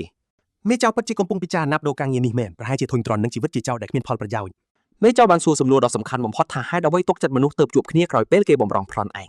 តួឯងយើងបញ្ចេញទឹកមុខញញឹមបែបខ្ញុំគិតគូរួចរាល់អស់ហើយគាត់បញ្យល់ពីទស្សនៈជ្រើសរើសបុគ្គលិកស្របពេលដែលគ្រូបង្វឹកកំពុងព្យាបាលពួកភ្លីភ្លើដែលលក់គាត់ដើម្បីដូរយកពោតគ្រូបង្វឹកសម្លឹងមើលបែបដឹងរឿងហាក់ដូចជានាងកំពុងចូលរួមក្នុងផែនការទាញយកបុគ្គលិកនេះដែរចំណុចចុងក្រោយរបស់ឯងកូនចៅគេល្ងងពេកមិនអាចបំរើមនុស្សអាក្រក់ពិតបានទេជាការសរសើរបែបចំអកមែនមេចរដកដង្ហើមធំឲ្យទទួលយកតួនាទីថ្មីជាកូនអុកផ្លូវការនៅក្នុងក្រុមបិសាចនេះតួឯងយើងចាប់ផ្ដើមហៅបុគ្គលិកថ្មីថាជាបងប្អូនរបស់ខ្លួនគាត់កំពុងបង្កើតបកពួកដ៏ធំមួយតែម្ដងអេមួយចេញទៅមុខរបៀបថាអ្វីៗលេចរូបរាងហើយផែនការស៊ីដេករបស់គាត់ពេលនេះត្រូវការរៀបចំរចនាសម្ព័ន្ធថ្មីផែនការដ៏ធំរបស់គាត់គឺបើកសាលារៀនមួយដែលជាភាសាលាក់កំបាំងសម្រាប់មជ្ឈមណ្ឌលលៀងខួរក្បាលក្មេងគាត់បញ្ជាក់ថាក្រុមនេះពូកែសម្រាប់ចោលខ្លាំងពេករហូតដល់ពួកគេអស់ឱកាសក្នុងការផ្សព្វផ្សាយឈ្មោះដោយសារគ្មានគ្រោះថ្នាក់ទៀតក្មេងៗលែងចង់ចូលរួមជាមួយក្រុមដូចឪពុកម្ដាយគេហើយយុវវ័យជំនាន់ថ្មីកំពុងចោទជាសំណួរដែលធ្វើឲ្យប្រជាប្រិយភាពរបស់ក្រុមធ្លាក់ចុះដល់ពេលអប់រំឡើងវិញហើយដំណោះស្រាយគឺបង្កើតសាលាមួយដែលពួកគេនឹងរៀនអានរៀនសរសេរនិងរៀនធ្វើជាសមាជិកក្រុមដ៏ល្អមួយជាផែនការវែងឆ្ងាយដើម្បីលេងខួរក្បាលយុវជននិងធានារក្សាសមាជិកពេលអនាគតនេះជាការគ្រប់គ្រងបុគ្គលិកដ៏កាចសាហាវតួឯងយើងកំពុងពិនិត្យមើលសំណើអាជីវកម្មខ្លួនដោយខ្លាចជាទីប្រឹក្សាផ្លូវការរបស់ក្រុមលោកតាចិត្តអាក្រក់បានយល់ព្រមផ្លូវការលើសំណើសាលារៀននេះបទបង្ហាញរបស់កូនជាងគឺទទួលបានជោគជ័យតួឯងយើងកំពុងអួតខ្លួនឯងរួចក៏បដិសេធភ្លាមៗថាភាពល្អឥតខ្ចោះក្នុងការងារមិនមែនជាឥទ្ធិពលភាពគត់លីលាទេប៉ុន្តែមេធំមិនទាន់បញ្ចប់ការវិតម្លៃទេដោយចង្អុលបង្ហាញពីព័ត៌មានលម្អិតមួយនៅក្នុងសំណើនោះលោកតាសួរថាតើកម្មវិធីសិក្សានេះមានអ្វីក្រៅពីការឃោសនានិងការលាងខួរក្បាលដែរទេអ៊ីមឆ្លើយតបថាចាំបន្តិចវានៅមានទៀតគាត់ត្រៀមខ្លួនជាស្រេចដើម្បីបង្ហាញដំណាក់កាលបន្ទាប់នៃសាលារបស់គាត់គំនិតដ៏អស្ចារ្យរបស់គាត់គឺបដូរឈ្មោះក្បាច់គុណជាការអប់រំកាយបុរសនេះកំពុងប្រែក្លាយក្រុងបិសាចឲ្យទៅជាសាលារៀនតែម្ដងលោកតាមានការសង្ស័យភ្លាមៗដោយសួរថាតើគេពិតជាចង់បង្រៀនវិជ្ជាបិសាចដល់ក្មេងៗមែនទេបរិសុទ្ធចំណាស់បញ្ជាក់ថាការផ្ដល់ធម៌ពលបិសាចដល់ក្មេងៗដោយគ្មានការយល់ដឹងត្រឹមត្រូវគឺជាចំណុចចាប់ផ្ដើមនៃក្តីវិនាសតួឯងយើងបញ្ជាក់ប្រាប់ភ្លាមៗដោយព្យាយាមលួងលោមមេធំមុនពេលគាត់បោះបង់ផែនការនេះចោលទាំងស្រុងគាត់បញ្យល់ថាពួកគេនឹងរៀនត្រឹមក្បាច់គុណមូលដ្ឋានប៉ុណ្ណោះមិនមែនក្បាច់ស្រូបរលឹងទេវាជាកម្រិតក្មេងលេងលោកតាក៏បញ្ចេញស្នាមញញឹមបន្តិចដោយលង់ជឿទាំងស្រុងលើគំនិតមណ្ឌលថែទាំក្មេងនេះបរិសុទ្ធចំណាស់លាន់មាត់ភ្លាមថាអញ្ចឹងយើងកំពុងបង្កើតកងទ័ពក្មេងហើយតានេះពិតជាលឿនខ្លាំងមែនតួឯងយើងត្រូវបញ្យល់សារជាថ្មីថាវាគ្រាន់តែជាការផ្ដើមអនុវត្តគម្រោងសិស្សបិសាចប៉ុណ្ណោះគាត់កំពុងលើកឡើងពីការលាងខួរក្បាលរយៈពេលវែងដើម្បីប្រែក្លាយក្មេងទាំងនេះជាសមាជិកក្រុមថ្ងៃមុខបរិសុទ្ធម្នាក់នេះពិតជាប្រកែកខាងនឹងមែនហើយគាត់ថែមទាំងមានបុគ្គលិករួចរាល់ទៀតផងគឺជាក្រុមចៅដែលគាត់ទើបតែបង្ខំឲ្យចូលរួមក្នុងគម្រោងថ្មីនេះអ៊ីមពន្យល់ថាពួកចៅគឺស័ក្តិសមបំផុតព្រោះការវឹកហាត់របស់ពួកគេគ្មានផលប៉ះពាល់ស្មារតីទេលោកតាកំពុងអង្អែលពុកចង្ការដោយយល់ព្រមទាំងស្រុងក្នុងការប្រើអតីតចៅធ្វើជាគ្រូបង្រៀនក្មេងមេធំសរសើរគាត់មួយម៉ាត់ទៀតហើយផែនការស៊ីដេករបស់តួឯងយើងនៅតែបន្តទទួលបានជោគជ័យលើការរំពឹងទុកជារង្វាន់បរិសុទ្ធចំណាស់បានផ្ដល់សិទ្ធិឲ្យគាត់ដាក់ឈ្មោះសាលារៀនដ៏អាក្រក់នេះតួឯងយើងត្រូវគេទម្លាក់សម្ពាធដោយព្យាយាមរកនឹកឈ្មោះថ្មីមួយសម្រាប់មជ្ឈមណ្ឌលលៀងខួរក្បាលក្មេងរបស់ខ្លួនតួឯងយើងបញ្យល់ថាគំនិតដ៏អស្ចារ្យរបស់គេគ្រាន់តែជាក្លឹបតៃកុនដូដែលគេចម្លងពីជីវិតចាស់ប៉ុណ្ណោះគាត់កំពុងនឹកស្រមៃទៅដល់អតីតកាលដ៏រុងរឿងប្រហែលជាពេលចុងក្រោយដែលគាត់មិនទាន់ក្លាយជាទាសករការងារគាត់កំពុងអូសទាញគំនិតកងទ័ពក្មេងនេះដោយស្នាមញញឹមដ៏ស្រស់ស្រាយសម្រាប់ក្មេងៗពិតជាឈួតមែនហើយឈ្មោះដែលគាត់ជ្រើសរើសគឺសាលាតេក្វាន់ដូបរិសុទ្ធម្នាក់នេះពិតជាគ្មានគំនិតច្នៃប្រឌិតសោះតែម្ដងគាត់ហត់នឿយខ្លាំងពីការធ្វើដំណើរបេសកកម្មរហូតផ្ដួលខ្លួនដេកលើគ្រែទាំងសម្លៀកបំពាក់នៅជាប់ខ្លួនគ្រូបង្វឹកព្យាយាមដាស់តឿនពីអនាម័យផ្ទាល់ខ្លួនប៉ុន្តែតួឯងយើងហត់ខ្លាំងពេកសូម្បីតែកម្រើកខ្លួនក៏មិនរួចដែរនាងពិតជាលេងគាត់មែនប្រហែលជាដឹងថាគាត់ចិត្តនឹងឈួតបាត់ទៅហើយបើនាងនៅតែសង្កត់កទីបំផុតតួឯងយើងបានគេមកតិចហើយយល់សពឃើញថ្ងៃបញ្ចប់ការងារដ៏គួរឲ្យខ្លាចរបស់គេហើយប្រកាសណាស់គំនិតដំបូងរបស់គេគឺនឹកដល់មិត្តលេងថ្មីឈ្មោះសៀណាជីវិតអ្នកតាមញ៉ែមិនចេះចប់ទេគេកំពុងរត់តាមច្រករបៀងទាំងកាន់កាដូរួចជាស្រេចដើម្បីលួងចិត្តក្មេងស្រីដែលគេទើបនឹងបោះបង់ចោលកាលពីមុនអ៊ីមទាញកាដូដែលគេខំទិញឲ្យសេណាចេញមកបេសកកម្មតាមលួងចិត្តគឺចាប់ផ្ដើមម្ដងទៀតហើយតួឯងយើងគ្រាន់តែសង្ឃឹមថាមិត្តលេងថ្មីរបស់គេនឹងមិនសូវអន់ចិត្តខ្លាំងពេលដែលគេបាត់មុខនោះទេអាឡិននេះពិតជាវង្វេងមែនហើយពេលវេលាដ៏ស្ងប់ស្ងាត់របស់គេត្រូវរំខានភ្លាមៗដោយនាងចាឈួតម្នាក់នៅក្នុងបន្ទប់គេងរបស់គេប្រយើងកំពុងបែកញើសប៉ុនគ្រាប់ពោតឆ្ងល់ថាយប់ថ្មនេះហើយមិនបានជាមានមិត្តរួមការងារមកឈរក្នុងបន្ទប់គេអញ្ចឹងអូយចប់ហើយគឺអាបងប្រុសប្រកែសង្ស័យដែលស្ទើរតែយកចង្កឹះចាក់គេឲ្យធ្លុះដោយប្រហាត់អាំងទៅហើយអាបងពូកែសង្ស័យប្រាប់ថាគេលួចចូលមកផុតភ្លេចអ្នកយាមប៉ុន្តែតួឯងយើងដឹងច្បាស់ថាអ្នកយាមទាំងនោះគ្រាន់តែជាចារកម្មរបស់អាមនុស្សឈួតនេះប៉ុណ្ណោះគេឲ្យមើលចិត្តខុសធម្មតាហើយប្រាប់ថាមេធំមានមោទនភាពចំពោះគេខ្លាំងណាស់ដែលស្ដាប់ទៅដូចជាការគំរាមកំហែងអញ្ចឹងពេលចេញពីមាត់អាមនុស្សម្នាក់នេះអ៊ីលមឹងភ្លាមថាអាមនុស្សឈួតនេះគ្រាន់តែចំណែននឹងភាពជោគជ័យក្នុងការងាររបស់គេហើយមកទីនេះដើម្បីរអ៊ូទាន់ប៉ុណ្ណោះអាបងសង្ស័យនេះកាន់តែខឹងហើយអាចនឹងសម្លាប់គេគ្រប់ពេលចំណែកឯប្រុសយើងក៏ចាប់ផ្ដើមមើលឃើញសញ្ញាគ្រោះថ្នាក់ដែរក្នុងពេលកំពុងស្លន់ស្លោអ៊ីលក៏ហុចកាដូនោះទៅឲ្យគេដោយសង្ឃឹមថាវាអាចបង្វែរចំណាប់អារម្មណ៍អាមនុស្សឈួតនេះបានអាបងសង្ស័យបនិតមើលកាដូនោះហាក់បីដូចជាវាជាគ្រាប់បែកអញ្ចឹងដោយគេកំពុងគិតច្រើនពេកពីសកម្មភាពមួយនេះគេបើកប្រហោបនោះឃើញស្នៀតសក់ក៏សួរភ្លាមថាតើតួឯងយើងកំពុងតែតាមញ៉ៃស្រីណាឬយ៉ាងម៉េចក្លិនអាក្រក់របស់អាមនុស្សឈួតនេះហុយឡើងពេញបន្ទប់សពសោពេលគេនិយាយសរសើរឌឺដងពីភាពឆ្លាតវៃរបស់អ៊ីលម៉ាច់យកទៀតហើយតួឯងយើង គេចាប់ផ្ដើមត្អូញត្អែអាណត្តិខ្លួនឯងថាខ្លួនគ្មានសមត្ថភាពហើយចង់តែស្លាប់ទេតែអាមនុស្សឈួតនេះស្រាប់តែបដូរចិត្តពីចង់សម្លាប់ខ្លួនមកជាចង់សម្លាប់មនុស្សវិញដោយសម្រេចចិត្តថានឹងសម្លាប់អ្នកគ្រប់គ្នាទាំងអស់តែម្ដងនេះហើយអារម្មណ៍ប្រែប្រួលលឿនប្រុសយើងចាប់គេជាប់ព្យាយាមនិយាយបញ្ចុះបញ្ចូលឲ្យគេបោះបង់គំនិតសម្លាប់មនុស្សចោលដូចជាអ្នកចរចារំដោះចំណាប់ខ្មាំងអញ្ចឹងអ៊ីលមចាក់បណ្ដោយដោយប្រាប់ថាឯងគឺជាមនុស្សទី2ហើយដែលខ្ញុំគោរពដែលនេះជាការប្រថុយប្រឋានដ៏ធំមួយពិតមែនខួរក្បាលរបស់អាបងសង្ស័យគឺកាំងលេងដើរតែម្ដងដោយសារចំហមាត់ដោយការសរសើរបែបចម្លែកនេះតួឯកយើងក៏ចាប់ផ្ដើមធ្វើបទបង្ហាញយ៉ាងក្បោះក្បាយថាហេតុអីបានជាអាមនុស្សឈួតនេះជាកម្លាំងចិត្តរបស់គេភូតកុហកភ្នែកស្រស់ដោយប្រាប់ការស្នៀតសក់នេះគឺសម្រាប់នារីម្នាក់ដែលគិតថាមនុស្សប្រុសដូចជាអាបងសង្ស័យនេះមានមុនស្នេហ៍អាបងសង្ស័យតក់ស្លុតយ៉ាងខ្លាំងហើយសួរថាតើតួឯកយើងគ្រាន់តែនិយាយលេងឬយ៉ាងណាត្រូវហើយគេមិនធ្លាប់មានអ្នកណាមកនិយាយសរសើររបៀបនេះពីមុនមកទេអ៊ីលមិនថែមមួយម៉ាត់ទៀតដោយប្រាប់ថាសូម្បីតែលោកតាឈួតក៏ធ្លាប់សរសើរគេដែរការកុហកមួយនេះកាន់តែរីកធំឡើងហើយក៏កាន់តែគ្រោះថ្នាក់ដែរប្រុសយើងក៏រំលឹកអតីតកាលដោយប្រាប់ថាមេធំតែងតែស្ដីបន្ទោសគេជានិច្ចដែលគេមិនចេះធ្វើចរិតកាយសហឲ្យបានគ្រប់គ្រាន់ហើយអ្វីដែលសំខាន់នោះលោកតាឈួតថែមទាំងប្រាប់គេឲ្យរៀនតាមអាបងសង្ស័យនេះទៀតផងនេះគឺជាកម្ពុជានៃសិល្បៈបញ្ចោយកចិត្តតែម្ដងហើយឥឡូវនេះគេកំពុងអួតសរសើរពីជំនាញធ្វើឃាតរបស់មនុស្សឈួតនេះដោយប្រាប់ថាអ្នកគ្រប់គ្នាមានអារម្មណ៍សុវត្ថិភាពពេលមានគេនៅក្បែរទឹកមុខអាបងសង្ស័យប្រែពីចង់សម្លាប់គេទៅជាចង់ស្ដាប់គេនិយាយបន្តទៀតអាមនុស្សឈួតនេះពិតជាលងនឹងពាក្យបញ្ចោនេះមែនប្រុសយើងចាប់ផ្ដើមបែកញើសភ្លាមៗដែលដឹងថាការកុហករបស់គេហាក់ដូចជាមានប្រសិទ្ធភាពជ្រុលបន្តិចហើយអាបងសង្ស័យក៏ទាញអាវុធដាក់គេភ្លាមៗតែម្ដងកបធូមិនថយភាពតានតឹងត្រូវបរាជ័យប្រុសយើងទើបតែដុតកំហឹងគេម្ដងទៀតអ៊ីនកំពុងភ័យស្លន់ស្លោដល់កម្រិតខណៈពេលល្មានរបស់ម្យ៉ាងធ្លាក់ទៅលើឥដ្ឋគេគិតថាខ្លួនឯងត្រូវស្លាប់ហើយតែវាគ្រាន់តែជាស្នៀតសក់ប៉ុណ្ណោះអាមនុស្សឈួតនោះបានធ្វើឲ្យកដោធ្លាក់ហើយតួឯកយើងកំពុងតែតាំងស្មារតីវិញដែលខ្លួននៅរស់អាបងសង្ស័យដកដាវរបស់គេចេញមកដើម្បីបង្ហាញក្បាច់ដាវដែលជាភាសារបស់មនុស្សឈួតមានន័យថាថ្ងៃនេះខ្ញុំមិនសម្លាប់ឯងទេគេប្រាប់តួឯកយើងឲ្យពិចារណាពីជំនាញដាវរបស់ខ្លួនឯងឡើងវិញដែលនេះគឺជាពាក្យប្រមាថប្រយោលដ៏ចាក់ដោតបំផុតដែលខ្ញុំធ្លាប់បានឮមកអាមនុស្សឈួតនេះនិយាយថាគេមានពេលវេលាដ៏រីករាយដែលវាជាពាក្យពេចន៍មិនសមសោះសម្រាប់ពណ៌នាពីហេតុការណ៍ស្ទើរតែមានមនុស្សស្លាប់នេះអ៊ីមអនក្បាលគ្រប់ខណៈពេលដែលបងសង្ស័យសន្យាថានឹងមកលេងញឹកញាប់តែជាការផ្លាស់ប្ដូររឿងនេះទៅជាបញ្ហាអ្នកតាមដានដ៏គួរឲ្យខ្លាចជាផ្លូវការប្រុសយើងនៅតែបែកញើសដោយដឹងថាពាក្យភូតកុហកបែបការងាររបស់គេទៅតែបង្កើតបានមិត្តសម្លាញ់ថ្មីដ៏គ្រោះថ្នាក់ម្នាក់តួឯកយើងដើរចេញទៅដោយសារភាពថាគេត្រូវទៅផ្លាស់ខោតំណប់ចេញហើយមើលទៅប្រហែលជាលិចនោមដាក់ខោមែនហើយសាច់រឿងក៏លោតទៅថ្ងៃបន្ទាប់ដោយសារប្រុសយើងត្រូវការពេលមួយយប់ពេញដើម្បីរងាប់អារម្មណ៍ពីសុបិនអាក្រក់នៃមិត្តរួមការងារម្នាក់នេះអ៊ីមប្រាប់ថាគេចង់ដើរលេងបន្តិចប៉ុន្តែយើងទាំងអស់គ្នាដឹងច្បាស់ថាគេចង់ទៅណាការគិតក្នុងចិត្តរបស់គេបានបញ្ជាក់យ៉ាងច្បាស់ទីបំផុតគេកំពុងតែជួបសៀណាហើយអាជីពមើលក្មេងលេងលាក់មុខក៏ត្រឡប់មកវិញប្រុសយើងបានខាត់ក្មេងស្រីម្នាក់មិនឲ្យចេញទៅហើយអ្នកក៏ដឹងដែរថាគេរៀបនឹងហុចកាដូដែលគេស្ទើរតែបាត់បង់ជីវិតដើម្បីវានោះទៅឲ្យនាងហើយមានបញ្ជាការដល់កែសាហាវបានមករាំងផ្លូវរបស់គេដោយប្រាប់ថាដល់ម៉ោងវឹកហាត់ការងារបន្ថែមទៀតហើយផែនការទៅមើលក្មេងរបស់តួឯកយើងត្រូវបានលុបចោលជាផ្លូវការតែម្ដងប្រុសយើងកំពុងស្រែកលោឡាក្នុងចិត្តព្យាយាមគិតថាហេតុអ្វីបានជាមេបញ្ជាការចិត្តព្រៃផ្សៃម្នាក់នេះមកឈររាំងផ្លូវបេសកកម្មតាមញ៉ារបស់គេទៅវិញនាងប្រាប់គេថាភាពរីកចម្រើនរបស់ឯងគឺជាអត្ថប្រយោជន៍របស់នាងខណៈពេលដែលគេគ្រាន់តែចង់គេចពីការងារដើម្បីទៅជួបក្មេងស្រីម្នាក់សោះមេបញ្ជាការកាយសាហាវនេះបានគៀបសង្កត់គេដោយសួរចំថាតើមានហេតុផលអ្វីផ្សេងទៀតដែលគេកំពុងព្យាយាមគេចចេញពីការវឹកហាត់ដែរឬទេប្រុសយើងកំពុងបែកញើសខិតខំប្រឌិតរឿងកុហកឲ្យមើលទៅសមហេតុផលភ្លាមៗនៅនឹងកន្លែងសម្ពាធគឺធ្ងន់ធ្ងរខ្លាំងណាស់គេក៏ព្រមចោះចាញ់ភ្លាមតែម្ដងដោយយកលេសថាខ្លួនហូបឆ្អែតពេកទើបធ្វើឲ្យងួយគេងកំឡោះតាមញ៉ែរបស់យើងបានលួចសុំទោសសៀនណានៅក្នុងចិត្តរបស់គេប្រុសយើងនៅតែបន្តសុំទោសនាងនៅក្នុងចិត្តដោយសន្យាថានឹងលួងនាងវិញសម្រាប់ថ្ងៃណាត់ជួបដែលបានបរាជ័យនៅថ្ងៃឯក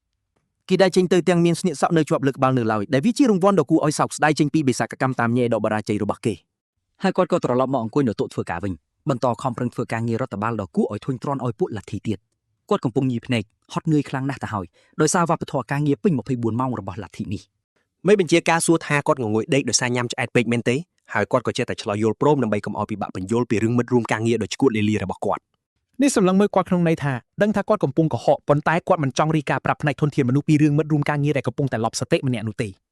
េគាត់ព្យាយាមលួចចេញក្រៅដើម្បីស្រុកខ្យល់អាកាសប៉ុន្តែនាងបែរជាប្រាប់ថានាងនឹងរងចាំដែលធ្វើឲ្យផែនការរត់គេចរបស់គាត់ត្រូវរលាយសូន្យយ៉ាងណាក៏ដោយគាត់នៅតែប្រឹងរត់គេចចេញព្រោះសុខភាពផ្លូវចិត្តរបស់គាត់សំខាន់ជាងការងារឯកសាររបស់លទ្ធិនេះគាត់ចាប់ផ្ដើមព្រួយបារម្ភថាអ្នកតាមដានដ៏ឈ្គូលីលាម្នាក់នេះនឹងមកតាមរំខានគាត់រយប់មិនខានគាត់កំពុងត្អូញត្អែថាមិត្តភក្តិដ៏ឈ្គូលលីលារបស់គាត់មិនខ្វល់ពីពេលវេលាគេយកកម្លាំងរបស់គាត់សោះឡើយគាត់នៅតែពាក់គៀបសក់នោះដែលជាអនុស្សាវរីយ៍ដ៏ក្រៀមក្រំនៃការព្យាយាមយកចិត្តដែលបរាជ័យរបស់គ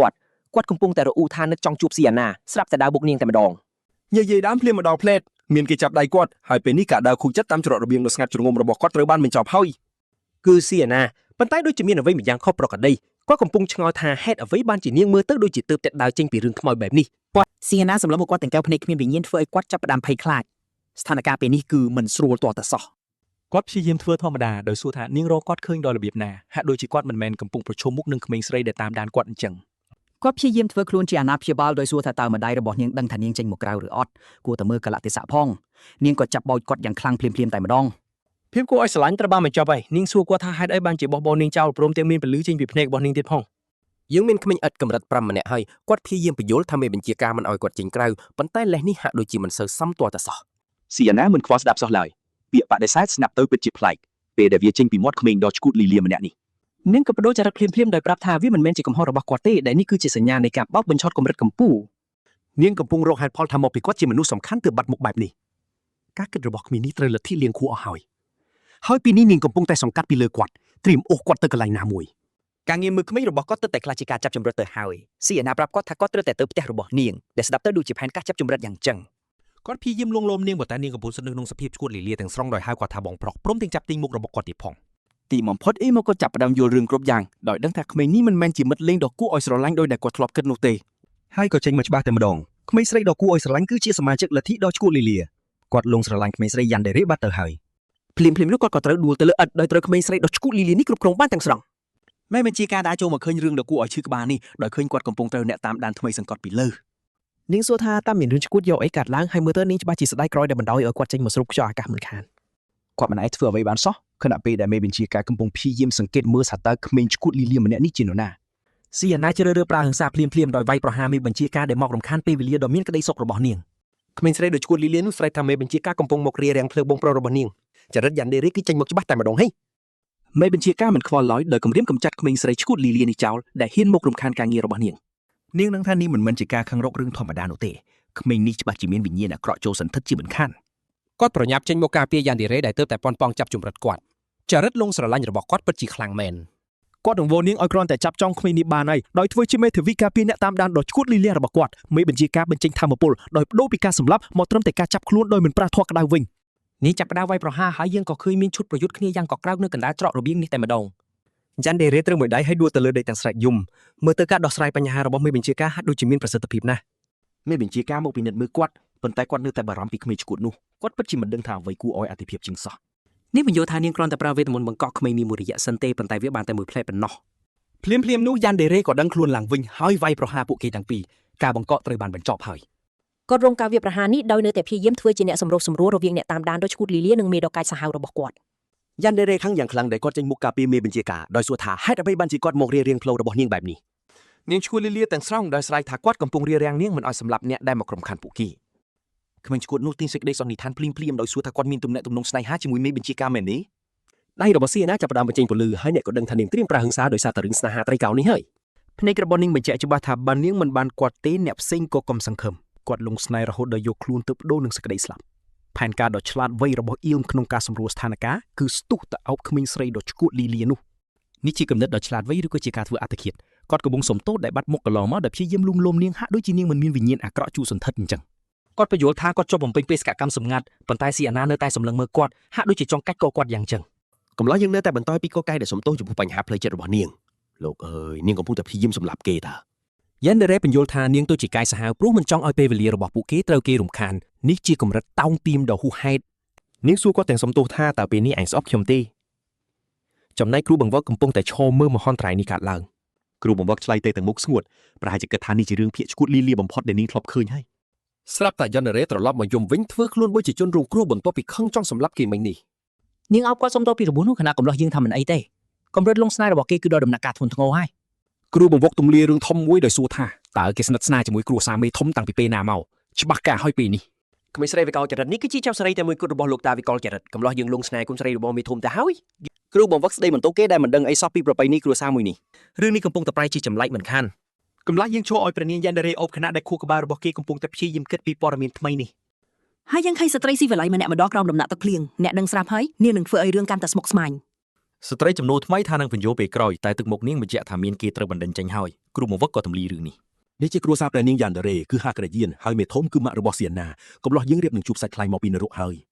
អ៊ីលឹមដឹងថាការសម្លឹងដ៏សាហាវនេះជាដំណរពូជកូនឆ្កែមិនដែលដុសឆ្ងាយពីចង្កោមគ្រួសារសាហាវនេះទេ សៀណាបញ្ជាក់ថាជាម៉ាក់របស់នាងហើយនាងប្រកាសជាត្រូវដាក់ទណ្ឌកម្មអស់មួយជីវិតព្រះនាងយ៉ាន់ដេរ៉េពេលនេះភ័យខ្លាចយ៉ាងខ្លាំងដោយសួរថាតើម៉ាក់នាងខឹងទេ ពិតមែនពាក្យថាខឹងគឺនៅតិចពេកកំឡោះយើងចូលគ្រប់គ្រងស្ថានភាពភ្លាមៗដោយព្យាយាមលួងលោមក្មេងដែលគេទើបតែបង្ករឿងនេះគុំបើកសួរថាគេមានផែនការអ្វីព្រោះនាងដឹងថាគេកំពុងតែធ្វើឲ្យរឿងកាន់តែអាក្រក់ជាងមុនកំឡោះយើងបង្ហាញទឹកមុខថានឹងប្រើអំណាចក្រុមហ៊ុនរបស់គេដើម្បីធ្វើរឿងអាក្រក់ជាប់ជាមិនខាន គេសម្រេចចិត្តប្រឈមមុខខណៈម៉ាក់យ៉ានដេរីនៅខាងក្រៅមើលទៅដូចជាត្រៀមវិតម្លៃការងារជាមួយដើមអញ្ចឹង កំឡុងយើងនឹងគ្រូបង្វឹកជួបក្រុមសហឆ្វេងក្រោមភ្លៀងហើយអ៊ីណាំកំពុងស្ថិតក្នុងស្ថានភាពដោះស្រាយបញ្ហាបាត់ទៅហើយគេរៀបរាប់ឋានៈក្រុមហ៊ុនរបស់គេពេញលេញដើម្បីមើលទៅសមរម្យខណៈគ្រូបង្វឹកគ្រាន់តែឈោមមើលរឿងភាគនេះកូនចៅម៉ាក់យ៉ានដេរ៉េសួរភ្លាមថាគេមកទីនេះដើម្បីក្មេងនោះមែនទេ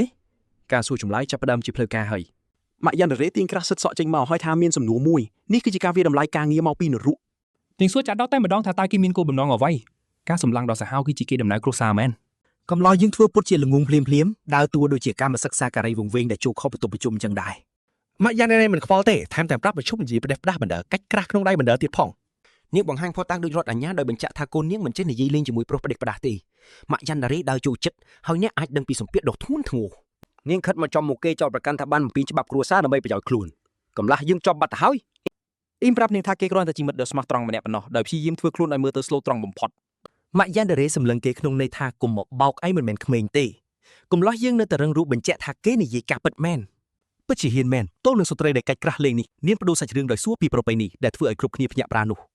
ឥឡូវនាងកំពុងធ្វើល្ងងម៉ាក់យ៉ានដេរ៉េទាញផ្លាត់ត្រៀមបង្រៀនបុគ្គលិកងងទាំងនេះពីគោលការណ៍របស់ក្រុមហ៊ុនហើយនាងងាកទៅគ្រូបង្វឹកសួរថាហេតុអ្វីបានជាកម្មសិក្សាការីថ្មីនេះមិនទទួលបានសេចក្តីជូនដំណឹងរបស់រដ្ឋបាលគ្រូបង្វឹកទទួលកំហុសភ្លាមៗថាជាកំហុសនាងកំពុងការពារភាពល្ងងខ្លៅរបស់កំឡោះយើងនាងបញ្ជាក់ថាការហ្វឹកហាត់គឺដើម្បីតែប្រឡងជាប់ទេមិនមែនរៀនពីរឿងគ្រួសារចម្លែកឡើយអ៊ីមសូមឲ្យម៉ាក់យ៉ានដេរ៉េបញ្យល់គេដោយដើរតួជាបុគ្គលិកថ្មីដែលចង់ចេះចង់ដឹងនេះទម្លាក់ផ្លិតចោះហើយកំឡោះយើងកំពុងរងចាំស្ដាប់សាច់រឿងដែលនឹងបំផ្លាញជីវិតរបស់គេហើយម៉ាក់យ៉ានដេរ៉េសូមនិយាយឯកជនព្រោះអ្នកមិនអាចពិភាក្សាឬបំពេញច្បាប់រដ្ឋបាលនៅមុខកម្មសិក្សាការីសាហាវនេះទេ ពួកគេកំពុងញ៉ាំតែជាមួយគ្នាខណៈកំឡោះយើងរងចាំការវាយតម្លៃការងារបុគ្គលឲ្យខ្លាចចាប់ដើមម៉ាក់យ៉ានដេរ៉េចូលរឿងតែម្ដងដោយសួរពីប្រពៃណីដែលធ្វើឲ្យគ្រប់គ្នាតានតឹងនាងក៏ទម្លាយសាច់រឿងនោះក្មេងស្រីគ្រប់រូបក្នុងគ្រួសាររាជវិជាសាហាវមួយដែលធ្វើឲ្យពួកគេខ្លាចជាមនុស្សកាចទីបំផុតអ៊ីមយល់ហើយផលប៉ះពាល់គឺការងប់ងល់ខ្លាំងពិតមែនហើយគេស្ទើរតែស្លាប់ដោយសារវាទៅហើយនាងបាត់ផ្លិតត្រៀមទម្លាយការពិតដែលនឹងបំផ្លាញជីវិតគេទាំងស្រុងប្រពៃណីនេះគឺត្រូវដាក់ឯកោក្មេងនោះរហូតដល់រកឃើញមនុស្សម្នាក់ដើម្បីលងស្នេហ៍ហើយកំឡោះយើងក៏ត្រូវឆ្នោតដល់សាហាវនេះអ៊ីមសួរថាតើនេះដើម្បីទប់ស្កាត់ក្មេងនោះកុំឲ្យដើរសម្លាប់គេមែនទេនិយាយតាមត្រង់នេះជាសំណួរសមហេតុផលម៉ាក់យ៉ានដេរ៉េឆ្លើយថាមិនមែនទេខណៈកូននាងនៅខាងក្រៅកំពុងកំសត់ក្រំភៀងនាងបញ្យល់ថាហេតុផលពិតគឺដើម្បីការពារក្មេងនោះកុំឲ្យគេធ្វើបាបនេះគឺជាការគ្រប់គ្រងកូនកម្រិតវិកលចរិតហើយម៉ាក់យ៉ានដេរ៉េបាននិយាយថាតាមពិតជីវិតមិនយុត្តិធម៌ទេដើម្បីដោះស្រាយចំពោះវិធីសាស្ត្រចិញ្ចឹមកូនដ៏រូបចិត្តរបស់នាងបញ្យល់ថាពេលមនុស្សជាទីស្រឡាញ់របស់កូនយ៉ានដេរ៉េស្លាប់វាបង្កើនឲ្យមានបញ្ហាបុគ្គលិកធ្ងន់ធ្ងរពេញបន្ទុកតែម្ដងហើយដោយសារពួកគេនៅក្នុងនិកាយមរណៈអាយុកាលរបស់មនុស្សជាទីស្រឡាញ់នោះគឺខ្លីដូចមិនបាច់សង្ឃឹមទៅហើ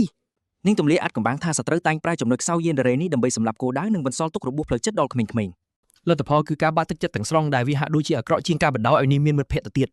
អង្គការអាកំបាំងមួយបានប្រើល្បិចនេះដើម្បីក្តោបគ្រួសារទាំងមូលនេះជាសង្គ្រាមអំណាចកម្រិតកំពូលហើយដូច្នេះការនៅឯកោនេះគ្រាន់តែជាយុទ្ធសាស្ត្រគ្រប់គ្រងហានិភ័យដែលបន្សល់ទុកពីម្ដាយរបស់នាងតែប៉ុណ្ណោះ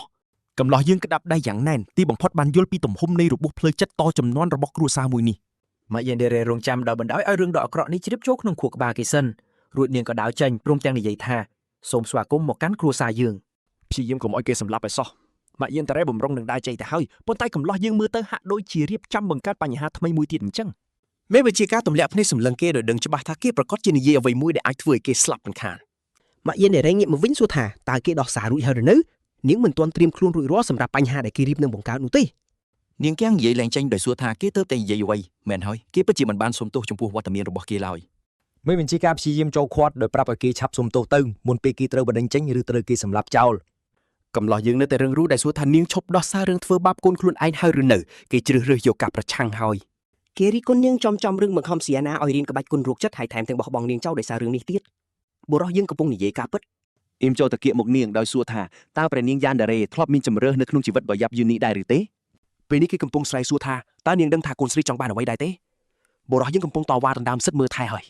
យម៉ាក់យ៉ានដេរ៉េកំពុងឈរនៅទីនោះទាំងខឹងសម្បាយ៉ាងខ្លាំងដែលបុគ្គលិកថ្មីម្នាក់នេះហ៊ានមករិះគន់ពីរបៀបចិញ្ចឹមកូនរបស់នាងម៉ាក់យ៉ានដេរ៉េវាយបកវិញសួរថាតើបុគ្គលិកថ្មីនេះដឹងស្អីខ្លះពីរឿងរ៉ាវក្នុងគ្រួសាររបស់នាងនាងវាយបកដោយប្រាប់ថាពួកយើងក៏ធ្លាប់ឈឺចាប់ដែរដើម្បីដោះសាររឿងបោះបង់កូនស្រីខ្លួនឯងចោលគំនិតនេះមិនអាចយកឈ្នះកំឡោះយើងបានទេជាទូទៅគេប្រាប់នាងថាគេមិនខកពីលេសរបស់នាងទេក្រសែភ្នែករបស់អែមបង្ហាញយ៉ាងច្បាស់ថាគេត្រៀមនឹងបញ្ចប់អនាគតស្ត្រីម្នាក់នេះហើយគេរិះគន់នាងចំថារឿងវឹកវរទាំងអស់នេះជាកំហុសនាងដែលគ្មានជំនឿម៉ែអើយគេចាក់ចំចំណុចខ្សោយតែម្ដងកង្ហាររបស់ម៉ាក់យ៉ានដេរ៉េក៏ចាប់ផ្ដើមបញ្ចេញពន្លឺឡើងនាងលែងស្ដាប់ការរិះគន់នេះទៀតហើយថែមទាំងជ្រើសរើសប្រើហិង្សាទៀតផងនាងបញ្ចេញចរិតរោគចិត្តពេញទីហើយស្ទុះទៅវាយគេដូចជាគេទើបតែប្រមាថពូជពងនាងអញ្ចឹងដែលតាមពិតគេពិតជាបានប្រមាថមែនម៉ាក់យ៉ានដេរ៉េរៀបនៅមិនជុំកំឡោះយើងទៅឋាននរុឲ្យដោយសារតែហ៊ានមកផ្ដោះលំបូមានរឿងចិញ្ចឹមកូនដល់នាងស្រាប់តែនាងឈប់ងក់ទៅមុខនាងដូចជាទើបតែឃើញខ្មោចអីអញ្ចឹងការសម្លាប់ត្រូវបានពន្យាពេលហើយ អូលោកតារូបចិត្តទើបจะដើរចូលមកម៉ាក់យ៉ាន់ដេរ៉េក៏លុតជង្គង់ក្រាបដល់ដីភ្លាមមេធំបានមកដល់ហើយលោកតារកចិត្តដើរចូលមកព្រមទាំងនិយាយពីរឿងបញ្ហាគ្រួសារដូចជាគាត់ទើបទៅចូលរួមអង្គប្រជុំដ៏វឹកវរមួយចឹងមេធំនិយាយថាគាត់មានសំណួរខ្លះចង់សួរឲ្យអ្នកទាំងអស់គ្នាដឹងស្រាប់ហើយថានេះជាការសួរចម្លើយដូចនៅឋានរូបពិតគាត់ហៅឈ្មោះអ៊ីលមដែលកំពុងឈរនៅទីនោះដូចជាក្មេងដែលត្រូវគេចាប់បានពេលកំពុងគូគំនូលើជញ្ជាំងអញ្ចឹងមេធំក៏មិនចាញ់ចរិតបិសាចពេញទីដោយទាមទារចង់ដឹងថាហេតុអ្វីបានជាកំឡោះយើងហ៊ានសង្ស័យលើជំនឿរបស់សាសនានេះយើងងាកទៅមើលប្លង់ដ៏កំសត់របស់ព្រះនាងយេនដេរ៉េវិញដែលមើលទៅដូចជាកូនឆ្កែត្រូវគេទាត់ចោលកដាភ្លីអញ្ចឹងប្លង់កាមេរ៉ាថយក្រោយបង្ហាញឲ្យឃើញថាក្មេងកំសត់នេះឯកោប៉ុណ្ណានេះជាឈុតគៀបសង្កត់ភ្លើងអារម្មណ៍ដ៏សាហាវបំផុតហើយត្រឡប់មកខាងក្នុងវិញតុកដែលក្រឡាប់បង្ហាញពីការខឹងសម្បារបន្តិចបន្តួចរបស់ម៉ាក់យ៉ានេរ៉េមុនពេលមេធំបង្ហាញខ្លួនបន្ទប់ទាំងមូលកំពុងវឹកវរឲ្យគ្រប់គ្នាកំពុងរងចាំការសម្រេចក្តីចុងក្រោយពីមីធំលោកតារកចិត្តក៏បង្គាប់ឲ្យគេនិយាយភ្លាមពាក្យបន្ទាប់របស់កំឡោះយើងនឹងកាត់ក្តីថាគាត់រស់ឬស្លាប់គាត់មើលទៅដូចត្រៀមខ្លួនរួចជាស្រេចដើម្បីការពារសារណាប្រាប់មេធំចំមុខថាការចិញ្ចឹមកូនរបស់ពួកគេគឺយ៉ាប់ខ្លាំងណាស់កំឡោះយើងកំពុងលេបទៅមាត់កាក់រៀបចំបទបង្ហាញដែលនឹងធ្វើឲ្យគាត់ឡើងឋានៈឬក៏ត្រូវគេសម្លាប់ចោលអ៊ីលទម្លាក់គ្រាប់បែកតែម្ដងដោយនិយាយថាផលប៉ះពាល់ផ្លូវចិត្តអាចដោះស្រាយបាននៃចំគឺនាប្រពៃណីគ្រួសារគេថាសុទ្ធតែរឿងកុហកតាឈួតនោះក៏នឹកឃើញអតីតកាលដែលគ្រូគាត់ធ្លាប់ប្រាប់រឿងដូចគ្នាបីបាត់នេះដែរមេធំពិតជាកំពុងពិចារណាដោយសួរថាហេតុអីបានជាទំនៀមទម្លាប់គ្រួសារគេបង្កើតឡើងដោយការចោះចាញ់អ៊ីលនៅតែនិយាយចំដោយប្រាប់ថាប្រពៃណីរបស់ពួកគេចាត់ទុកព្រះនាងយ៉ាន់ដេរ៉េថាអស់សង្ឃឹមទៅហើយគេបញ្ជាក់ថាគេមិនមែនចោទម្ដាយយ៉ាន់ដេរ៉េថាប្រឆាំងសាសនាទេគ្រាន់តែជាម្ដាយមិនល្អវាជាការបែងចែកយ៉ាងក្លាហានបំផុតកំឡោះយើងលុតជង្គង់ចុះព្យាយាមបញ្យល់ពីគោលបំណងរបស់គេមុនពេលម្ដាយយ៉ាន់ដេរ៉េសម្រេចចិត្តសម្លាប់គេចោលគេវាយលុកផ្លូវចិត្តនាងចំដោយសុំឲ្យនាងជឿជាក់លើកូនបង្ការរបស់ខ្លួនឯងបន្តិចទៅមើលគេកំពុងលើកកណ្បាំងព្រះនាងយ៉ាន់ដេរ៉េដោយប្រាប់ថានាងជាក្មេងអច្ឆរិយៈដែលអាចគ្រប់គ្រងធម៌ពលផ្លូវចិត្តខ្លួនឯងបានកន្លះយើងនៅតែកំពុងបន្តការទូន្មានរឿងចំកូនហើយអ្នកគ្រប់គ្នាក៏បណ្ដោយឲ្យគេនិយាយតាមចិត្តកន្លះយើងចង់ដានម្ដាយយ៉ាន់ដេរ៉េថានាងស្គាល់កូនច្បាស់ជាងគេដោយព្យាយាមធ្វើឲ្យនាងមានវិបាកដោយសារដើម្បីក្លាយជាម្ដាយដ៏ល្អម្នាក់ម៉ាក់យ៉ាន់ដេរ៉េកំពុងក្តាប់ដៃយ៉ាងណែនពេលដឹងថាបុគ្គលិកថ្មីនេះហ៊ានឌីលនាងនៅមុខ CEO ចំណែកលោកតាជើងការក៏សួរកំឡោះយើងថាហេតុអ្វីខំការពារក្មេងស្រីនេះខ្លាំងម្ល៉េះហើយអេមក៏ត្រៀមបង្ហាញ PowerPoint របស់គាត់រួចរាល់កំឡោះយើងញញឹមយ៉ាងជឿជាក់ដាក់ពួកគេដូចជាគេចិត្តបិទការលក់ដ៏ធំបំផុតក្នុងជីវិតអញ្ចឹងគេនិយាយលើកជើងថានាងមកពីតកូអភិជនដែលមានន័យថានាងពិតជាអស្ចារ្យជាងគេហើយកាប់ទៅព្រះនាងយ៉ាន់ដេរ៉េកំពុងលួចស្ដាប់ការប្រជុំ HR នេះតាំងពីដើមទីមកម្ល៉េះម៉ាក់យ៉ាន់ដេរ៉េក៏សម្លឹងមើលនាងដោយដឹងមុនទៅហើយថានាងលួចស្ដាប់នាងហត់នៅនឹងរឿងនេះណាក្មេងស្រីព្យាយាមនិយាយតែម៉ាក់យ៉ាន់ដេរ៉េចង់តែគេចចេញនិងបញ្ចប់ការជួបជុំគ្រួសារដ៏គួរឲ្យទើសទាល់នេះបាត់ទៅហើ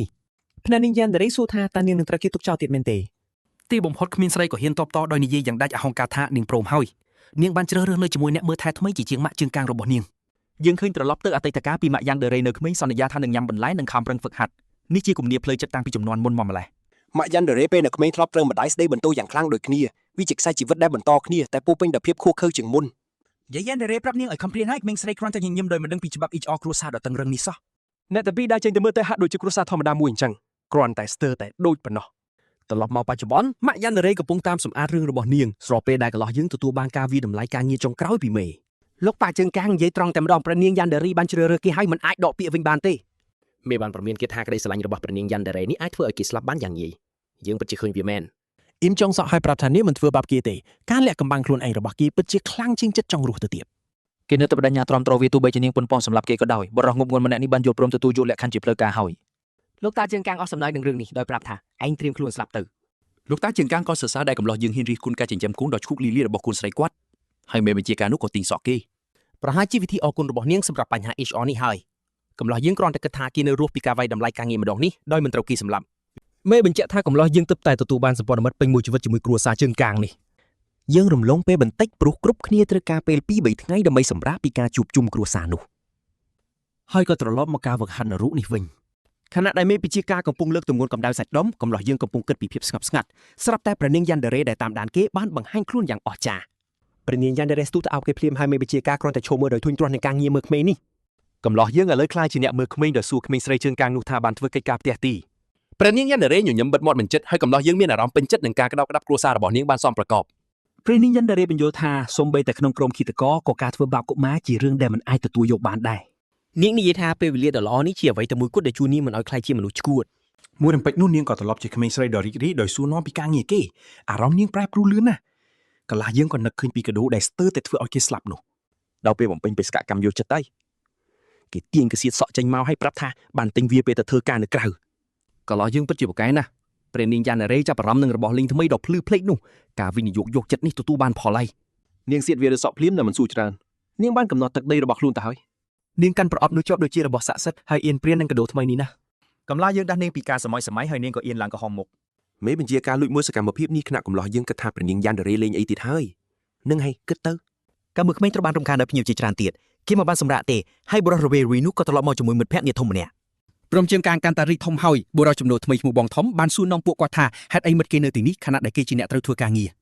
បុរសរវេរីប្រាប់ថាគេជាអ្នកនាំបងធំមកដែលមើលទៅហាក់ដូចជាចង់នៅកន្លែងផ្សេងបងធំបានបញ្ចូលគេដោយនិយាយថាគេជាកំពូលអ្នកជំនួយដែលអាចដោះស្រាយបញ្ហា HR របស់គាត់បាន គេសុំជំនួយជាមួយស្នាមញញឹមដែលបញ្ជាក់ថានេះមិនមែនជាការស្នើសុំទេកំឡោះយើងកំពុងបែកញើសដោយដឹងថាការបដិសេធប្រហែលជាទីបញ្ចប់នៃការងារហើយ គេក៏យកព្រមជួយព្រោះផែនការដែលមិនចង់ធ្វើអ្វីសោះត្រូវបានបំផ្លាញម្ដងទៀតដោយសារតែគេឈ្មោះខ្លួនឯងអៀមកំពុងព្យាយាមដោះស្រាយបញ្ហាឈឺក្បាលនៅកន្លែងធ្វើការថ្មីនេះគេធ្វើពុតជាល្ងងហើយចង់ដៅចេញប៉ុន្តែបងធំមិនព្រមឲ្យទីប្រឹក្សាថ្មីនេះរួចខ្លួនបានងាយឡើយ កំឡោះយើងអបអរក្នុងចិត្តដែលគិតថាកិច្ចពីការងារបានសម្រេច គោលដៅតែមួយគត់របស់គេគឺមិនធ្វើអ្វីទាំងអស់បងធំក៏លេចឃើញព្រះនាងយ៉ាន់ដារីហើយអ្នកអាចមើលដឹងថាគេកំពុងរៀបផែនការថ្មីហើយ គេរៀបនឹងបង្កើតរឿងហើយគេចាប់ផ្ដើមនិយាយបន្ទាបព្រះនាងយ៉ាន់ដេរេហើយនាងកំពុងសម្លក់គេក្នុងន័យថាឯងជាស្អីបងប្រធមសួរដេដៅនាងឬម៉ាលីងអ៊ីលហើយនាងបានត្រឹមអបប្រអប់កដោទាំងវងវែងវងវាន់នឹងសំណួរនេះទាំងស្រុង អាធោសៃដុំនោះឆក់យកកដោពីនាងដែលប្រាប់ថាគេនឹងបើកវារឿងនេះប្រកាសជាចាប់មិនល្អហើយអាមួយនេះកំពុងច្បាច់ប្រអប់អស់ទំហឹងហើយធ្វើពុតជាវារៀងតឹងបន្តិច ទាំងអ៊ីននិងព្រះនាងយ៉ាន់ដារីស្រែកប្រាប់ឲ្យគេឈប់មុនពេលគេបំបីពីរង្វាន់ថ្មីរបស់នាងហើយអាមនុស្សគ្មានខួរនេះក៏ច្របាច់ប្រអប់ក្នុងដៃខ្ទេចតែម្ដង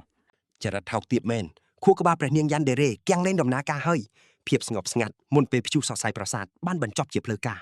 មកដល់ហើយម៉ូតយ៉ាន់ដេរេបានបើកដំណើរការនាងរៀបនឹងលេងដៃបន្លាស់អាមួយនេះហើយដែលហ៊ានបំបីកាត់ដូររបស់នាង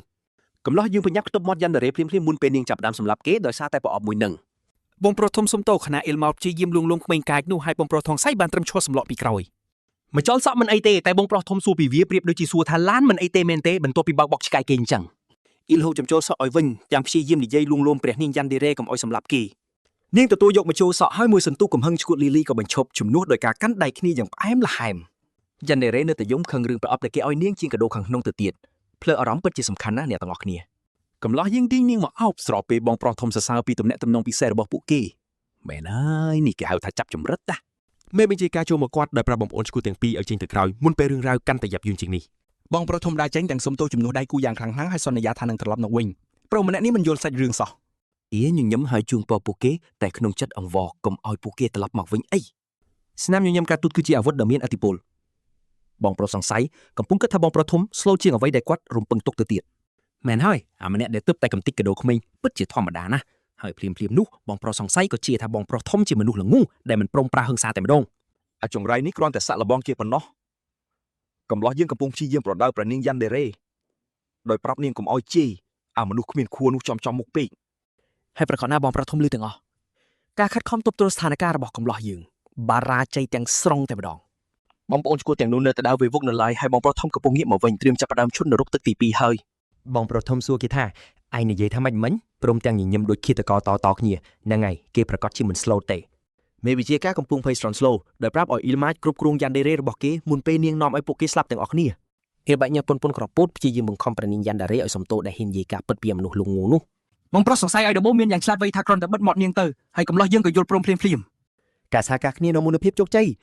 ហើយយើងត្រឡប់មកឃើញអ៊ីវប្រើកម្លាំងខាត់ព្រះនាងយ៉ាន់ដេរេម្ដងទៀតនេះជាជីវិតគេឥឡូវហើយអ្នកមើលថែបញ្ញាស្មារតីអាជីពព្រះនាងយ៉ាន់ដេរេស្រែកថាបងប្រុសធំគឺជាអាលុងបំបីប្រអប់ហើយអ្នកគ្រប់គ្នារត់ខ្ចាត់ខ្ចាយដោយនាងទើបតែដកស្លាកគ្រាប់បែកមួយក្រុមនេះបែកញើសខ្ចាយដោយដឹងថាយ៉ាន់ដេរេទើបតែបញ្ឆេះសង្គ្រាមដោយសារតែប្រអប់កាតុងចង្រៃមួយនឹងសូម្បីតែបងប្រុសសង្ស័យក៏តក់ស្លុតពេលដឹងថាមិត្តភក្តិគ្មានខួររបស់ខ្លួនរៀបនឹងចូលវាយប្រហារហើយ ចំណែកបងប្រុសធំក៏វិញចេញអារម្មណ៍ឈួតលីលីអស់ទំហឹងហ្នឹងហើយគេប្រកាសជាមិនមែនជាមនុស្សស្លូតដូចបងប្រុសសង្ស័យគេទេ អ្នកនិទានរឿងទម្លាយការពិតរបស់គេ គេអាចហៅខ្លួនឯងថាល្ងងបានតែបើសិនជាក្មេងហៅវិញដល់ពេលត្រូវសម្លាប់ហើយកំឡោះយើងបង្វែរស្ថានភាពភ្លាមដោយប្រាប់ថាគេមានដំណោះស្រាយហើយជំនាញដោះស្រាយវិបត្តិការទូតរបស់គេកំពុងដំណើរការហើយបងប្រុសធំបង្វេរស្មារតីទាំងស្រុងដោយសួរថាគេកំពុងនិយាយពីស្អីហ្នឹងយុទ្ធសាស្ត្រធ្វើឲ្យវង្វេងកំពុងមានប្រសិទ្ធភាពហើយអ៊ីមចាប់ផ្ដើមនិយាយពីការឡើងតំណែងការងារដោយកំពុងរៀបរៀងការដណ្ដើមភាគហ៊ុនមិនមែនបញ្ឈប់ឃាតកម្មទេ ក្នុងចិត្តគេបញ្ជាក់ថាគេគ្រាន់តែបំវាយសាច់រឿងដោយស្នើឲ្យអ្នកណាមិនដឹងឡើងតំណែងដើម្បីបន្លំភ្នែកអាម៉ាត់ធំតែប៉ុណ្ណោះ ហើយអាម៉ាត់ធំនឹងក៏កំពុងអេចការពិចារណាពីសំណើរៀបចំកម្លាំងពលកម្មនេះមែនអាំសៀនេះគួរតែស្អាតតែម្ដងវិធីនេះប្រហែលជាបានផលហើយព្រោះយើងកំពុងនិយាយលើកជើងអាម្នាក់នឹងដូចជាវាជាបុគ្គលិកឆ្នើមប្រចាំខែដើម្បីបញ្ចុះបញ្ចូលឲ្យអាម៉ាត់ធំនឹងតែចិត្ត អ៊ីមកំពុងបែកញើសដោយដឹងខ្លួនថាល្បិចរៀបចំបុគ្គលិកដ៏ឆ្លាតវៃរបស់គេអាចនឹងត្រូវគេយល់ច្រឡំថាជាការប្រមាថទៅវិញហើយ ហើយមែនតើអាបងធំខឹងសម្បាតែម្ដងដោយគិតថាប្រុសយើងទើបតែដៀវវាថាអាលុងដែលត្រូវការមេដោះចាំមើលថែ អាបងធំរូបចិត្តជ្រើសរើសការប្រើហិង្សាភ្លាមៗដោយវាយប្រហារយ៉ាងឈួតលីលាព្រោះតែវាប៉ះពាល់ដល់អារម្មណ៍របស់គី ព្រោះយើងកំពុងភ័យស្លន់ស្លោដោយដឹងថាយុទ្ធសាស្ត្រសម្របសម្រួលរបស់គេទើបតែបង្កើតការវាយតប់គ្នាដោយប្រើដាវពិតប្រាកដ គេព្យាយាមហូតដាវប៉ុន្តែរាងកាយរបស់គេគាំងដោយសារតែភាពភ័យខ្លាចយ៉ាងខ្លាំងប្រុសយើងខំទាញស្មារតីមកវិញដែរប៉ុន្តែអាបងធំរូបចិត្តនោះវាហក់មកស្ទើរតែដល់មុខរបស់គេទៅហើយ គេនៅតែអាចទប់ស្កាត់ការវាយប្រហារនេះបានហើយកម្លាំងទង្គិចនោះមើលទៅហាក់ដូចជាធ្វើឲ្យបាក់ដៃរបស់គេចឹង អ៊ីមកំពុងខ្ជាក់ឈាមភ្ញាក់ផ្អើលយ៉ាងខ្លាំងដែលគេអាចរស់រានមានជីវិតពីការវាយប្រហារចំចង់ពីអាមិត្តរួមការងាររោគចិត្តរបស់គេ អាបងប្រុសរោគចិត្តនឹងនៅតែបញ្ចេញធម្មពលខណៈតួឯកយើងដេកខ្ទាល់ដីអង្វរឲ្យឈប់មើលទៅវិធីនឹងមិនដំណោយផលទេ អាបងប្រុសរោគចិត្តនៅតែសម្រុកចូលហើយតួឯកយើងគ្រាន់តែព្យាយាមរស់រានមានជីវិតពីការវាយតម្លៃសមត្ថភាពភ្លាមៗនេះ ហើយអាមនុស្សឈួតនឹងវាចំកណ្ដាលមុខតែម្ដងអាការសម្របសម្រួលស្អីគេនឹងគឺចប់ត្រឹមនឹងហើយអ៊ីលខំថ្មិញទប់ការវាយប្រហារនេះប៉ុន្តែមុខរបស់គេច្បាស់ជាខូចទ្រង់ទ្រាមមើលលេងយល់ហើយ បងធំស្រែកប្រាប់ដៃគូអុយស្ងប់ស្ងាត់សិនខណៈតួឯកយើងវាយបកវិញបានសម្រេចតែម្ដងគាត់លុតចង្គង់មួយចំហៀងមើលទៅហាក់ដូចជាទើបរត់ម៉ារ៉ាតុងចប់ចឹងប៉ុន្តែគេនៅតែអាចបន្តការប្រយុទ្ធបាន អាបងប្រុសរូបចិត្តខ្ទាតថយក្រោយមើលទៅខឹងសម្បាជាងការឈឺចាប់ទៅទៀតស្ថានភាពមិនស្រួលទេហើយបងធំបែរជាពេញចិត្តនឹងរឿងនេះព្រមទាំងញញឹមយ៉ាងព្រឺក្បាល មែនហើយអាម្នាក់នេះមិនដែលចេះស្ងប់ទេអ៊ីលបែកញើសពូនគ្រាប់ពោតទើបដឹងខ្លួនថាគេកំពុងប្រកួតយកស្លាប់រស់ជាមួយមិត្តរួមការងារឈួតពីរនាក់នេះ អាបងប្រុសរូបចិត្តហមមកវាយប្រហារពីលើអាកាសហើយតួឯកយើងបានត្រឹមតែឈួមមើលប៉ុណ្ណោះហើយគេធ្លាក់មកដល់ដីបង្កជាការផ្ទុះយ៉ាងសាហាវតួឯកយើងទើបតែត្រូវមិត្តសម្លាញ់ថ្មីវាខ្ទេចខ្ទីគ្មានសល់ តួឯកយើងដេកនៅលើដីជូតមាត់ខ្លួនឯងបន្ទាប់ពីត្រូវមិត្តរួមការងាររោគចិត្តវាយឡើងទ្រុំខ្លួន គ្រូបង្វឹកចាប់ទាញគេឡើងហើយគាត់នៅតែព្យាយាមគិតថាតើមានរឿងចង្រៃអីកើតឡើងអំបញ្ញមិញនេះ នាងសួរថាគេមិនអីទេដឹងប៉ុន្តែរឿងដំបូងដែលគេគិតដល់គឺប្រានាងយ៉ាន់ឌេរ៉េទៅវិញទេ គ្រូបង្វឹកបញ្ជាក់ថានាងបានវាយសង្កត់សរសៃធ្វើឲ្យអាមនុស្សឈួតមានល្អិតនោះសន្លប់បាត់ទៅហើយពេលនេះនាងត្រៀមខ្លួនចូលទៅដោះស្រាយបញ្ហានេះដោយប្រើកណ្ដាប់ដៃផ្ទាល់តែម្ដង នាងប្រាប់តួឯកយើងឲ្យគេចខ្លួនសិនខណៈនាងចាំទប់ពួកគេដោយប្រើទម្រង់លះបង់ដូចវីរបុរសអញ្ចឹងអ៊ីលកំពុងភ័យស្លន់ស្លោដោយដឹងថាផែនការរបស់នាងគឺគ្រាន់តែធ្វើឲ្យខ្លួនឯងបាត់បង់ជីវិតប៉ុណ្ណោះគេដឹងច្បាស់ថាបើសិនជាគេរត់គ្រូបង្វឹកនឹងប្រញឹងយ៉ាន់ដេរ៉េច្បាស់ជាត្រូវពួកវាសម្លាប់ចោលមិនខាន គាត់បាញ់យកចូលខ្លួនដោយដឹងថាជំរឿសតែមួយគត់របស់គេគឺស្លាប់ម្នាក់ឯងឬក៏ស្លាប់ទាំងអស់គ្នា បងធំបញ្ចេញចរិតរោគចិត្តពេញទំហឹងហើយមើលទៅតួឯកយើងចិត្តសម្រេចចិត្តប្រាំអំពើហិង្សាហើយបងធំចាប់ផ្ដើមវាយប្រហារហើយតួឯកយើងចិត្តនឹងត្រូវលុបចេញពីប្រព័ន្ធហ្គេមទៅហើយចំណែកអ៊ីលក៏ដួលខ្ទាតក្អួតឈាមយ៉ាងសាហាវតែម្ដង គាត់មិនមែនកើតមកសម្រាប់រឿងនេះទេអាសាច់ដុំធំហោះចូលមកដើម្បីផ្ដាច់សង្ខារគេតែម្ដងមើលទៅគ្មានការសម្លាប់ណាដែលសាហាវជាងនេះទេ បងធំចាប់កោអារបស់គេប្រហែលជាចង់សួររកអ្នកគ្រប់គ្រងបន្ទាប់ពីការប្រយុទ្ធដ៏ទន់ខ្សោយនេះហើយមើលទៅ ហើយវាកំពុងតែចាប់ផ្ទះមុខតួឯកយើងផ្ទប់នឹងដីនេះគឺជាការប្រជុំកាត់សេចក្តីតែម្ខាងច្បាស់ណាស់អាមនុស្សឈួតប្រឡាក់ពេញដោយឈាមស្រែកលោឡាថានឹងសម្លាប់គេចោល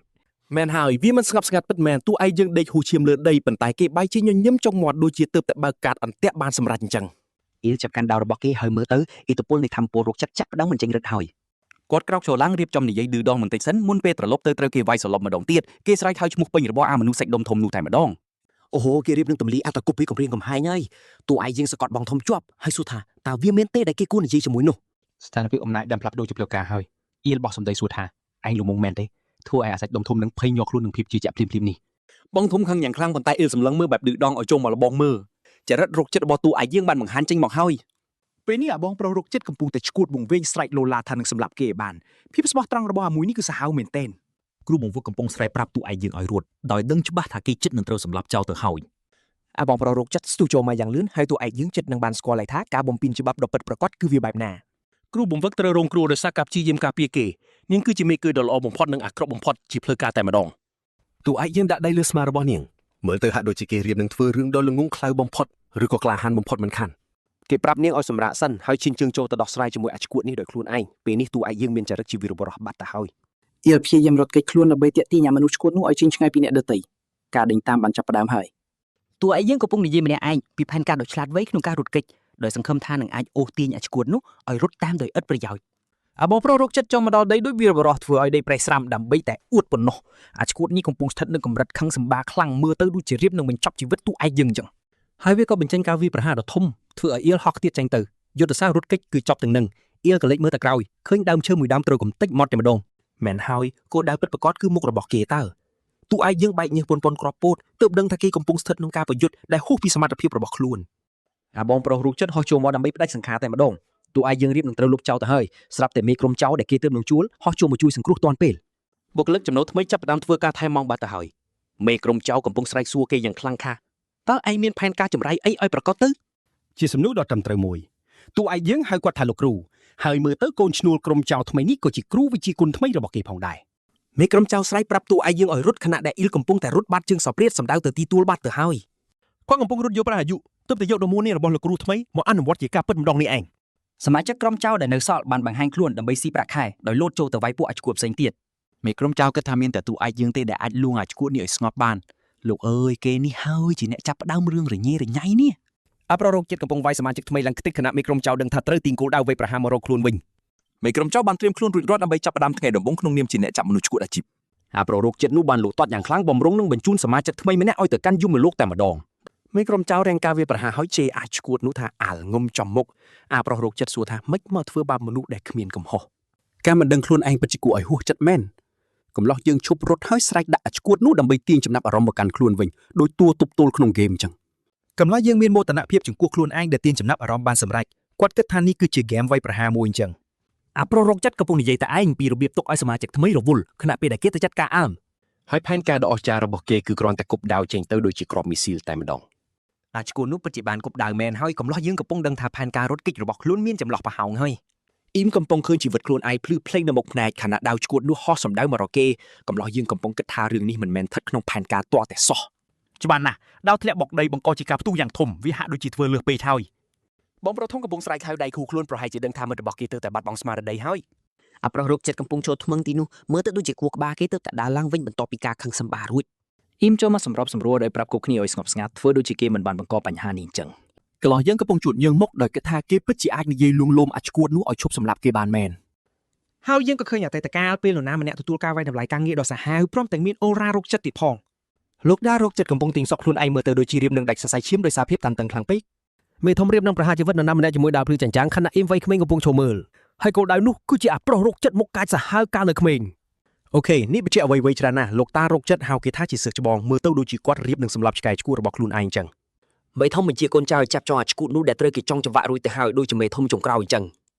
ត្រឡប់មកបច្ចុប្បន្នវិញអាប្រុសរោគចិត្តកំពុងបញ្ចេញធម៌ពលម្ដងទៀតត្រៀមខ្លួនសម្រាប់វគ្គទី3នៃសុបិនអាក្រក់នេះប៉ុន្តែគេត្រូវបានសង្កត់ផ្ទប់នឹងដីដោយកម្លាំងអាចកំបាំងធ្វើឲ្យបាត់បង់ម្ចាស់ការទាំងស្រុងហើយប្រកាសណាស់គឺលោកតារោគចិត្តទើបតែលេចមុខមកដើម្បីយកក្មេងទំនើងគាត់ត្រឡប់ទៅក្នុងទ្រុងវិញលោកតារោគចិត្តនិយាយដាក់គេថាតើត្រូវឲ្យខ្ញុំនិយាយម្ដងទៀតទេហើយអាប្រុសរោគចិត្តត្រូវបានសង្កត់យ៉ាងជាប់ដោយអូរ៉ារបស់មេធំអាប្រុសរោគចិត្តកំពុងខំប្រឆាំងនឹងវាមើលទៅដូចជាសត្វឆ្កួតដែលរៀបនឹងត្រូវគេសម្លាប់ចោលអញ្ចឹង អាឆ្កួតនឹងកំពុងស្រែកឡើងបែកកប៉ុន្តែគេចាញ់ព្រៀបវត្តមានដ៏ខ្លាំងក្លារបស់មេធំចុងក្រោយទាំងស្រុង ភ្នែកលោកតារោគចិត្តភ្លឺឡើងហើយអ្នកដឹងស្រាប់ថាគាត់នឹងមិនសួរលើកទី2ទេមេធំអារម្មណ៍លេងសើចទៀតហើយអាប្រុសរោគចិត្តនៅតែព្យាយាមទប់ទល់ប៉ុន្តែសម្ពាធរបស់មេធំពិតជាកំពុងសង្កត់គេឲ្យលិចទៅក្នុងដីតែម្ដងហើយទីបំផុតគេក៏ចោះចាញ់ដោយហៅលោកតារោគចិត្តថាស្ដេចបិសាចត្រូវហើយពេលនេះគេស្គាល់សមត្ថភាពខ្លួនឯងហើយកំឡោះយើងគ្រាន់តែអង្គុយនៅទីនោះអស់កម្លាំងរលីងពីការប្រយុទ្ធហើយសន្លឹងមើលក្រុមការងារសម្អាតកំពុងបំពេញការងារ ក្រុមចៅកំពុងចង់ឲ្យឆ្កួតនោះគណៈបងប្រុសធំគ្រាន់តែឈរមើលធ្វើដូចជាខួរក្បាលដ៏តិចតួចរបស់គេទើបតែខ្លាំងអញ្ចឹង សមាជិកថ្មីកំពុងស្ងើយសរសើរដោយដឹងថាចៅវាយថ្មីរបស់គេអាចបំបែកផែនដីបានគ្រាន់តែគាត់ខឹងប៉ុណ្ណោះ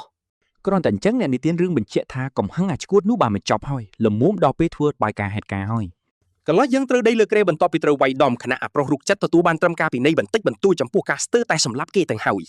អ្នកនេះទានរឿងបញ្ជាក់ថាគ្រួសារខាងម្ដាយមិនប្រកាន់ទេព្រោះកូនឆ្កួតរបស់គេជាអ្នកចាប់ផ្ដើមរឿងនេះមុនកំឡោះយើងកំពុងព្យាយាមសម្រាកស្រាប់តែមានភ្ញៀវមករកតែម្ដង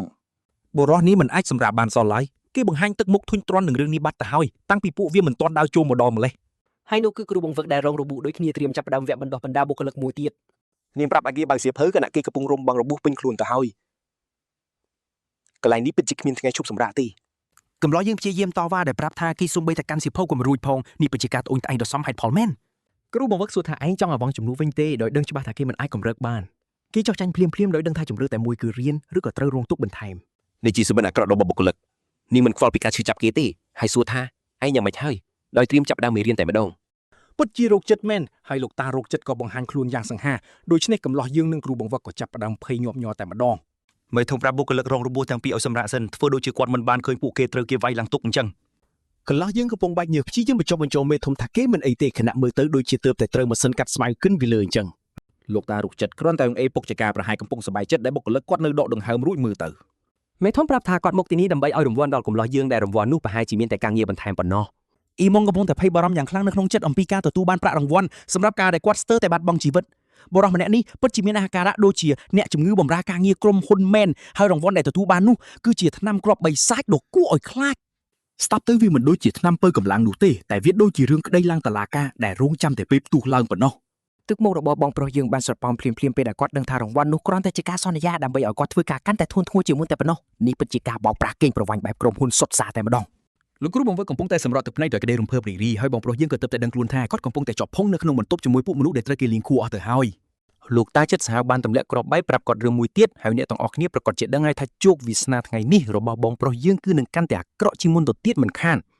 លោកតាចិត្តសាហាវនិយាយថាប្អូនចិត្តសង្ស័យចង់ឲ្យមានភ្ញៀវទៅលេងធ្វើហាក់បីដូចជាវាមិនធ្លាប់ប៉ុនប៉ងសម្រាប់បងប្រុសយើងពីមុនមកអញ្ចឹងដែរ លោកមីកុយស្មាចារៀបចំការប្រជុំនេះធ្វើហាក់បីដូចជាវាជាកម្មវិធីពង្រឹងស្មារតីក្រុមរបស់ក្រុមហ៊ុនយ៉ាងចឹងដែរ បងប្រុសយើងកំពុងបាច់ញើសប៉ុនក្របពូតខិតខំកាត់រកវិធីបដិសេធយ៉ាងគួរសមចំពោះគម្រោងការសុំទៅស្លាប់ដែលរៀបចំដោយផ្នែកធនធានមនុស្សមួយនេះ គាត់កំពុងតែព្យាយាមគិតរកហេតុផលព្រោះគាត់ដឹងច្បាស់ថាគាត់មិនអាចគេចមុខពីមិត្តរួមការងារដ៏ឈួតលីលាម្នាក់នោះបានរហូតឡើយបងប្រុសយើងចាប់ផ្ដើមបាក់ទឹកចិត្តហើយក៏សុកចិត្តបោះបង់ការតស៊ូចោលខណៈពេលដែលលោកមេកើឈោមើលធ្វើប្រងើយដូចជាកំពុងទស្សនារឿងកំសាន្តយ៉ាងចឹង គាត់បានសួរថាតើបន្ទប់ឃុំឃាំងរបស់ឈួតនោះរឹងមាំដែរឬទេដែលនេះគឺជាសំណួរដ៏សមហេតុផលបំផុតមួយដែលគាត់បានសួរពេញមួយថ្ងៃនេះ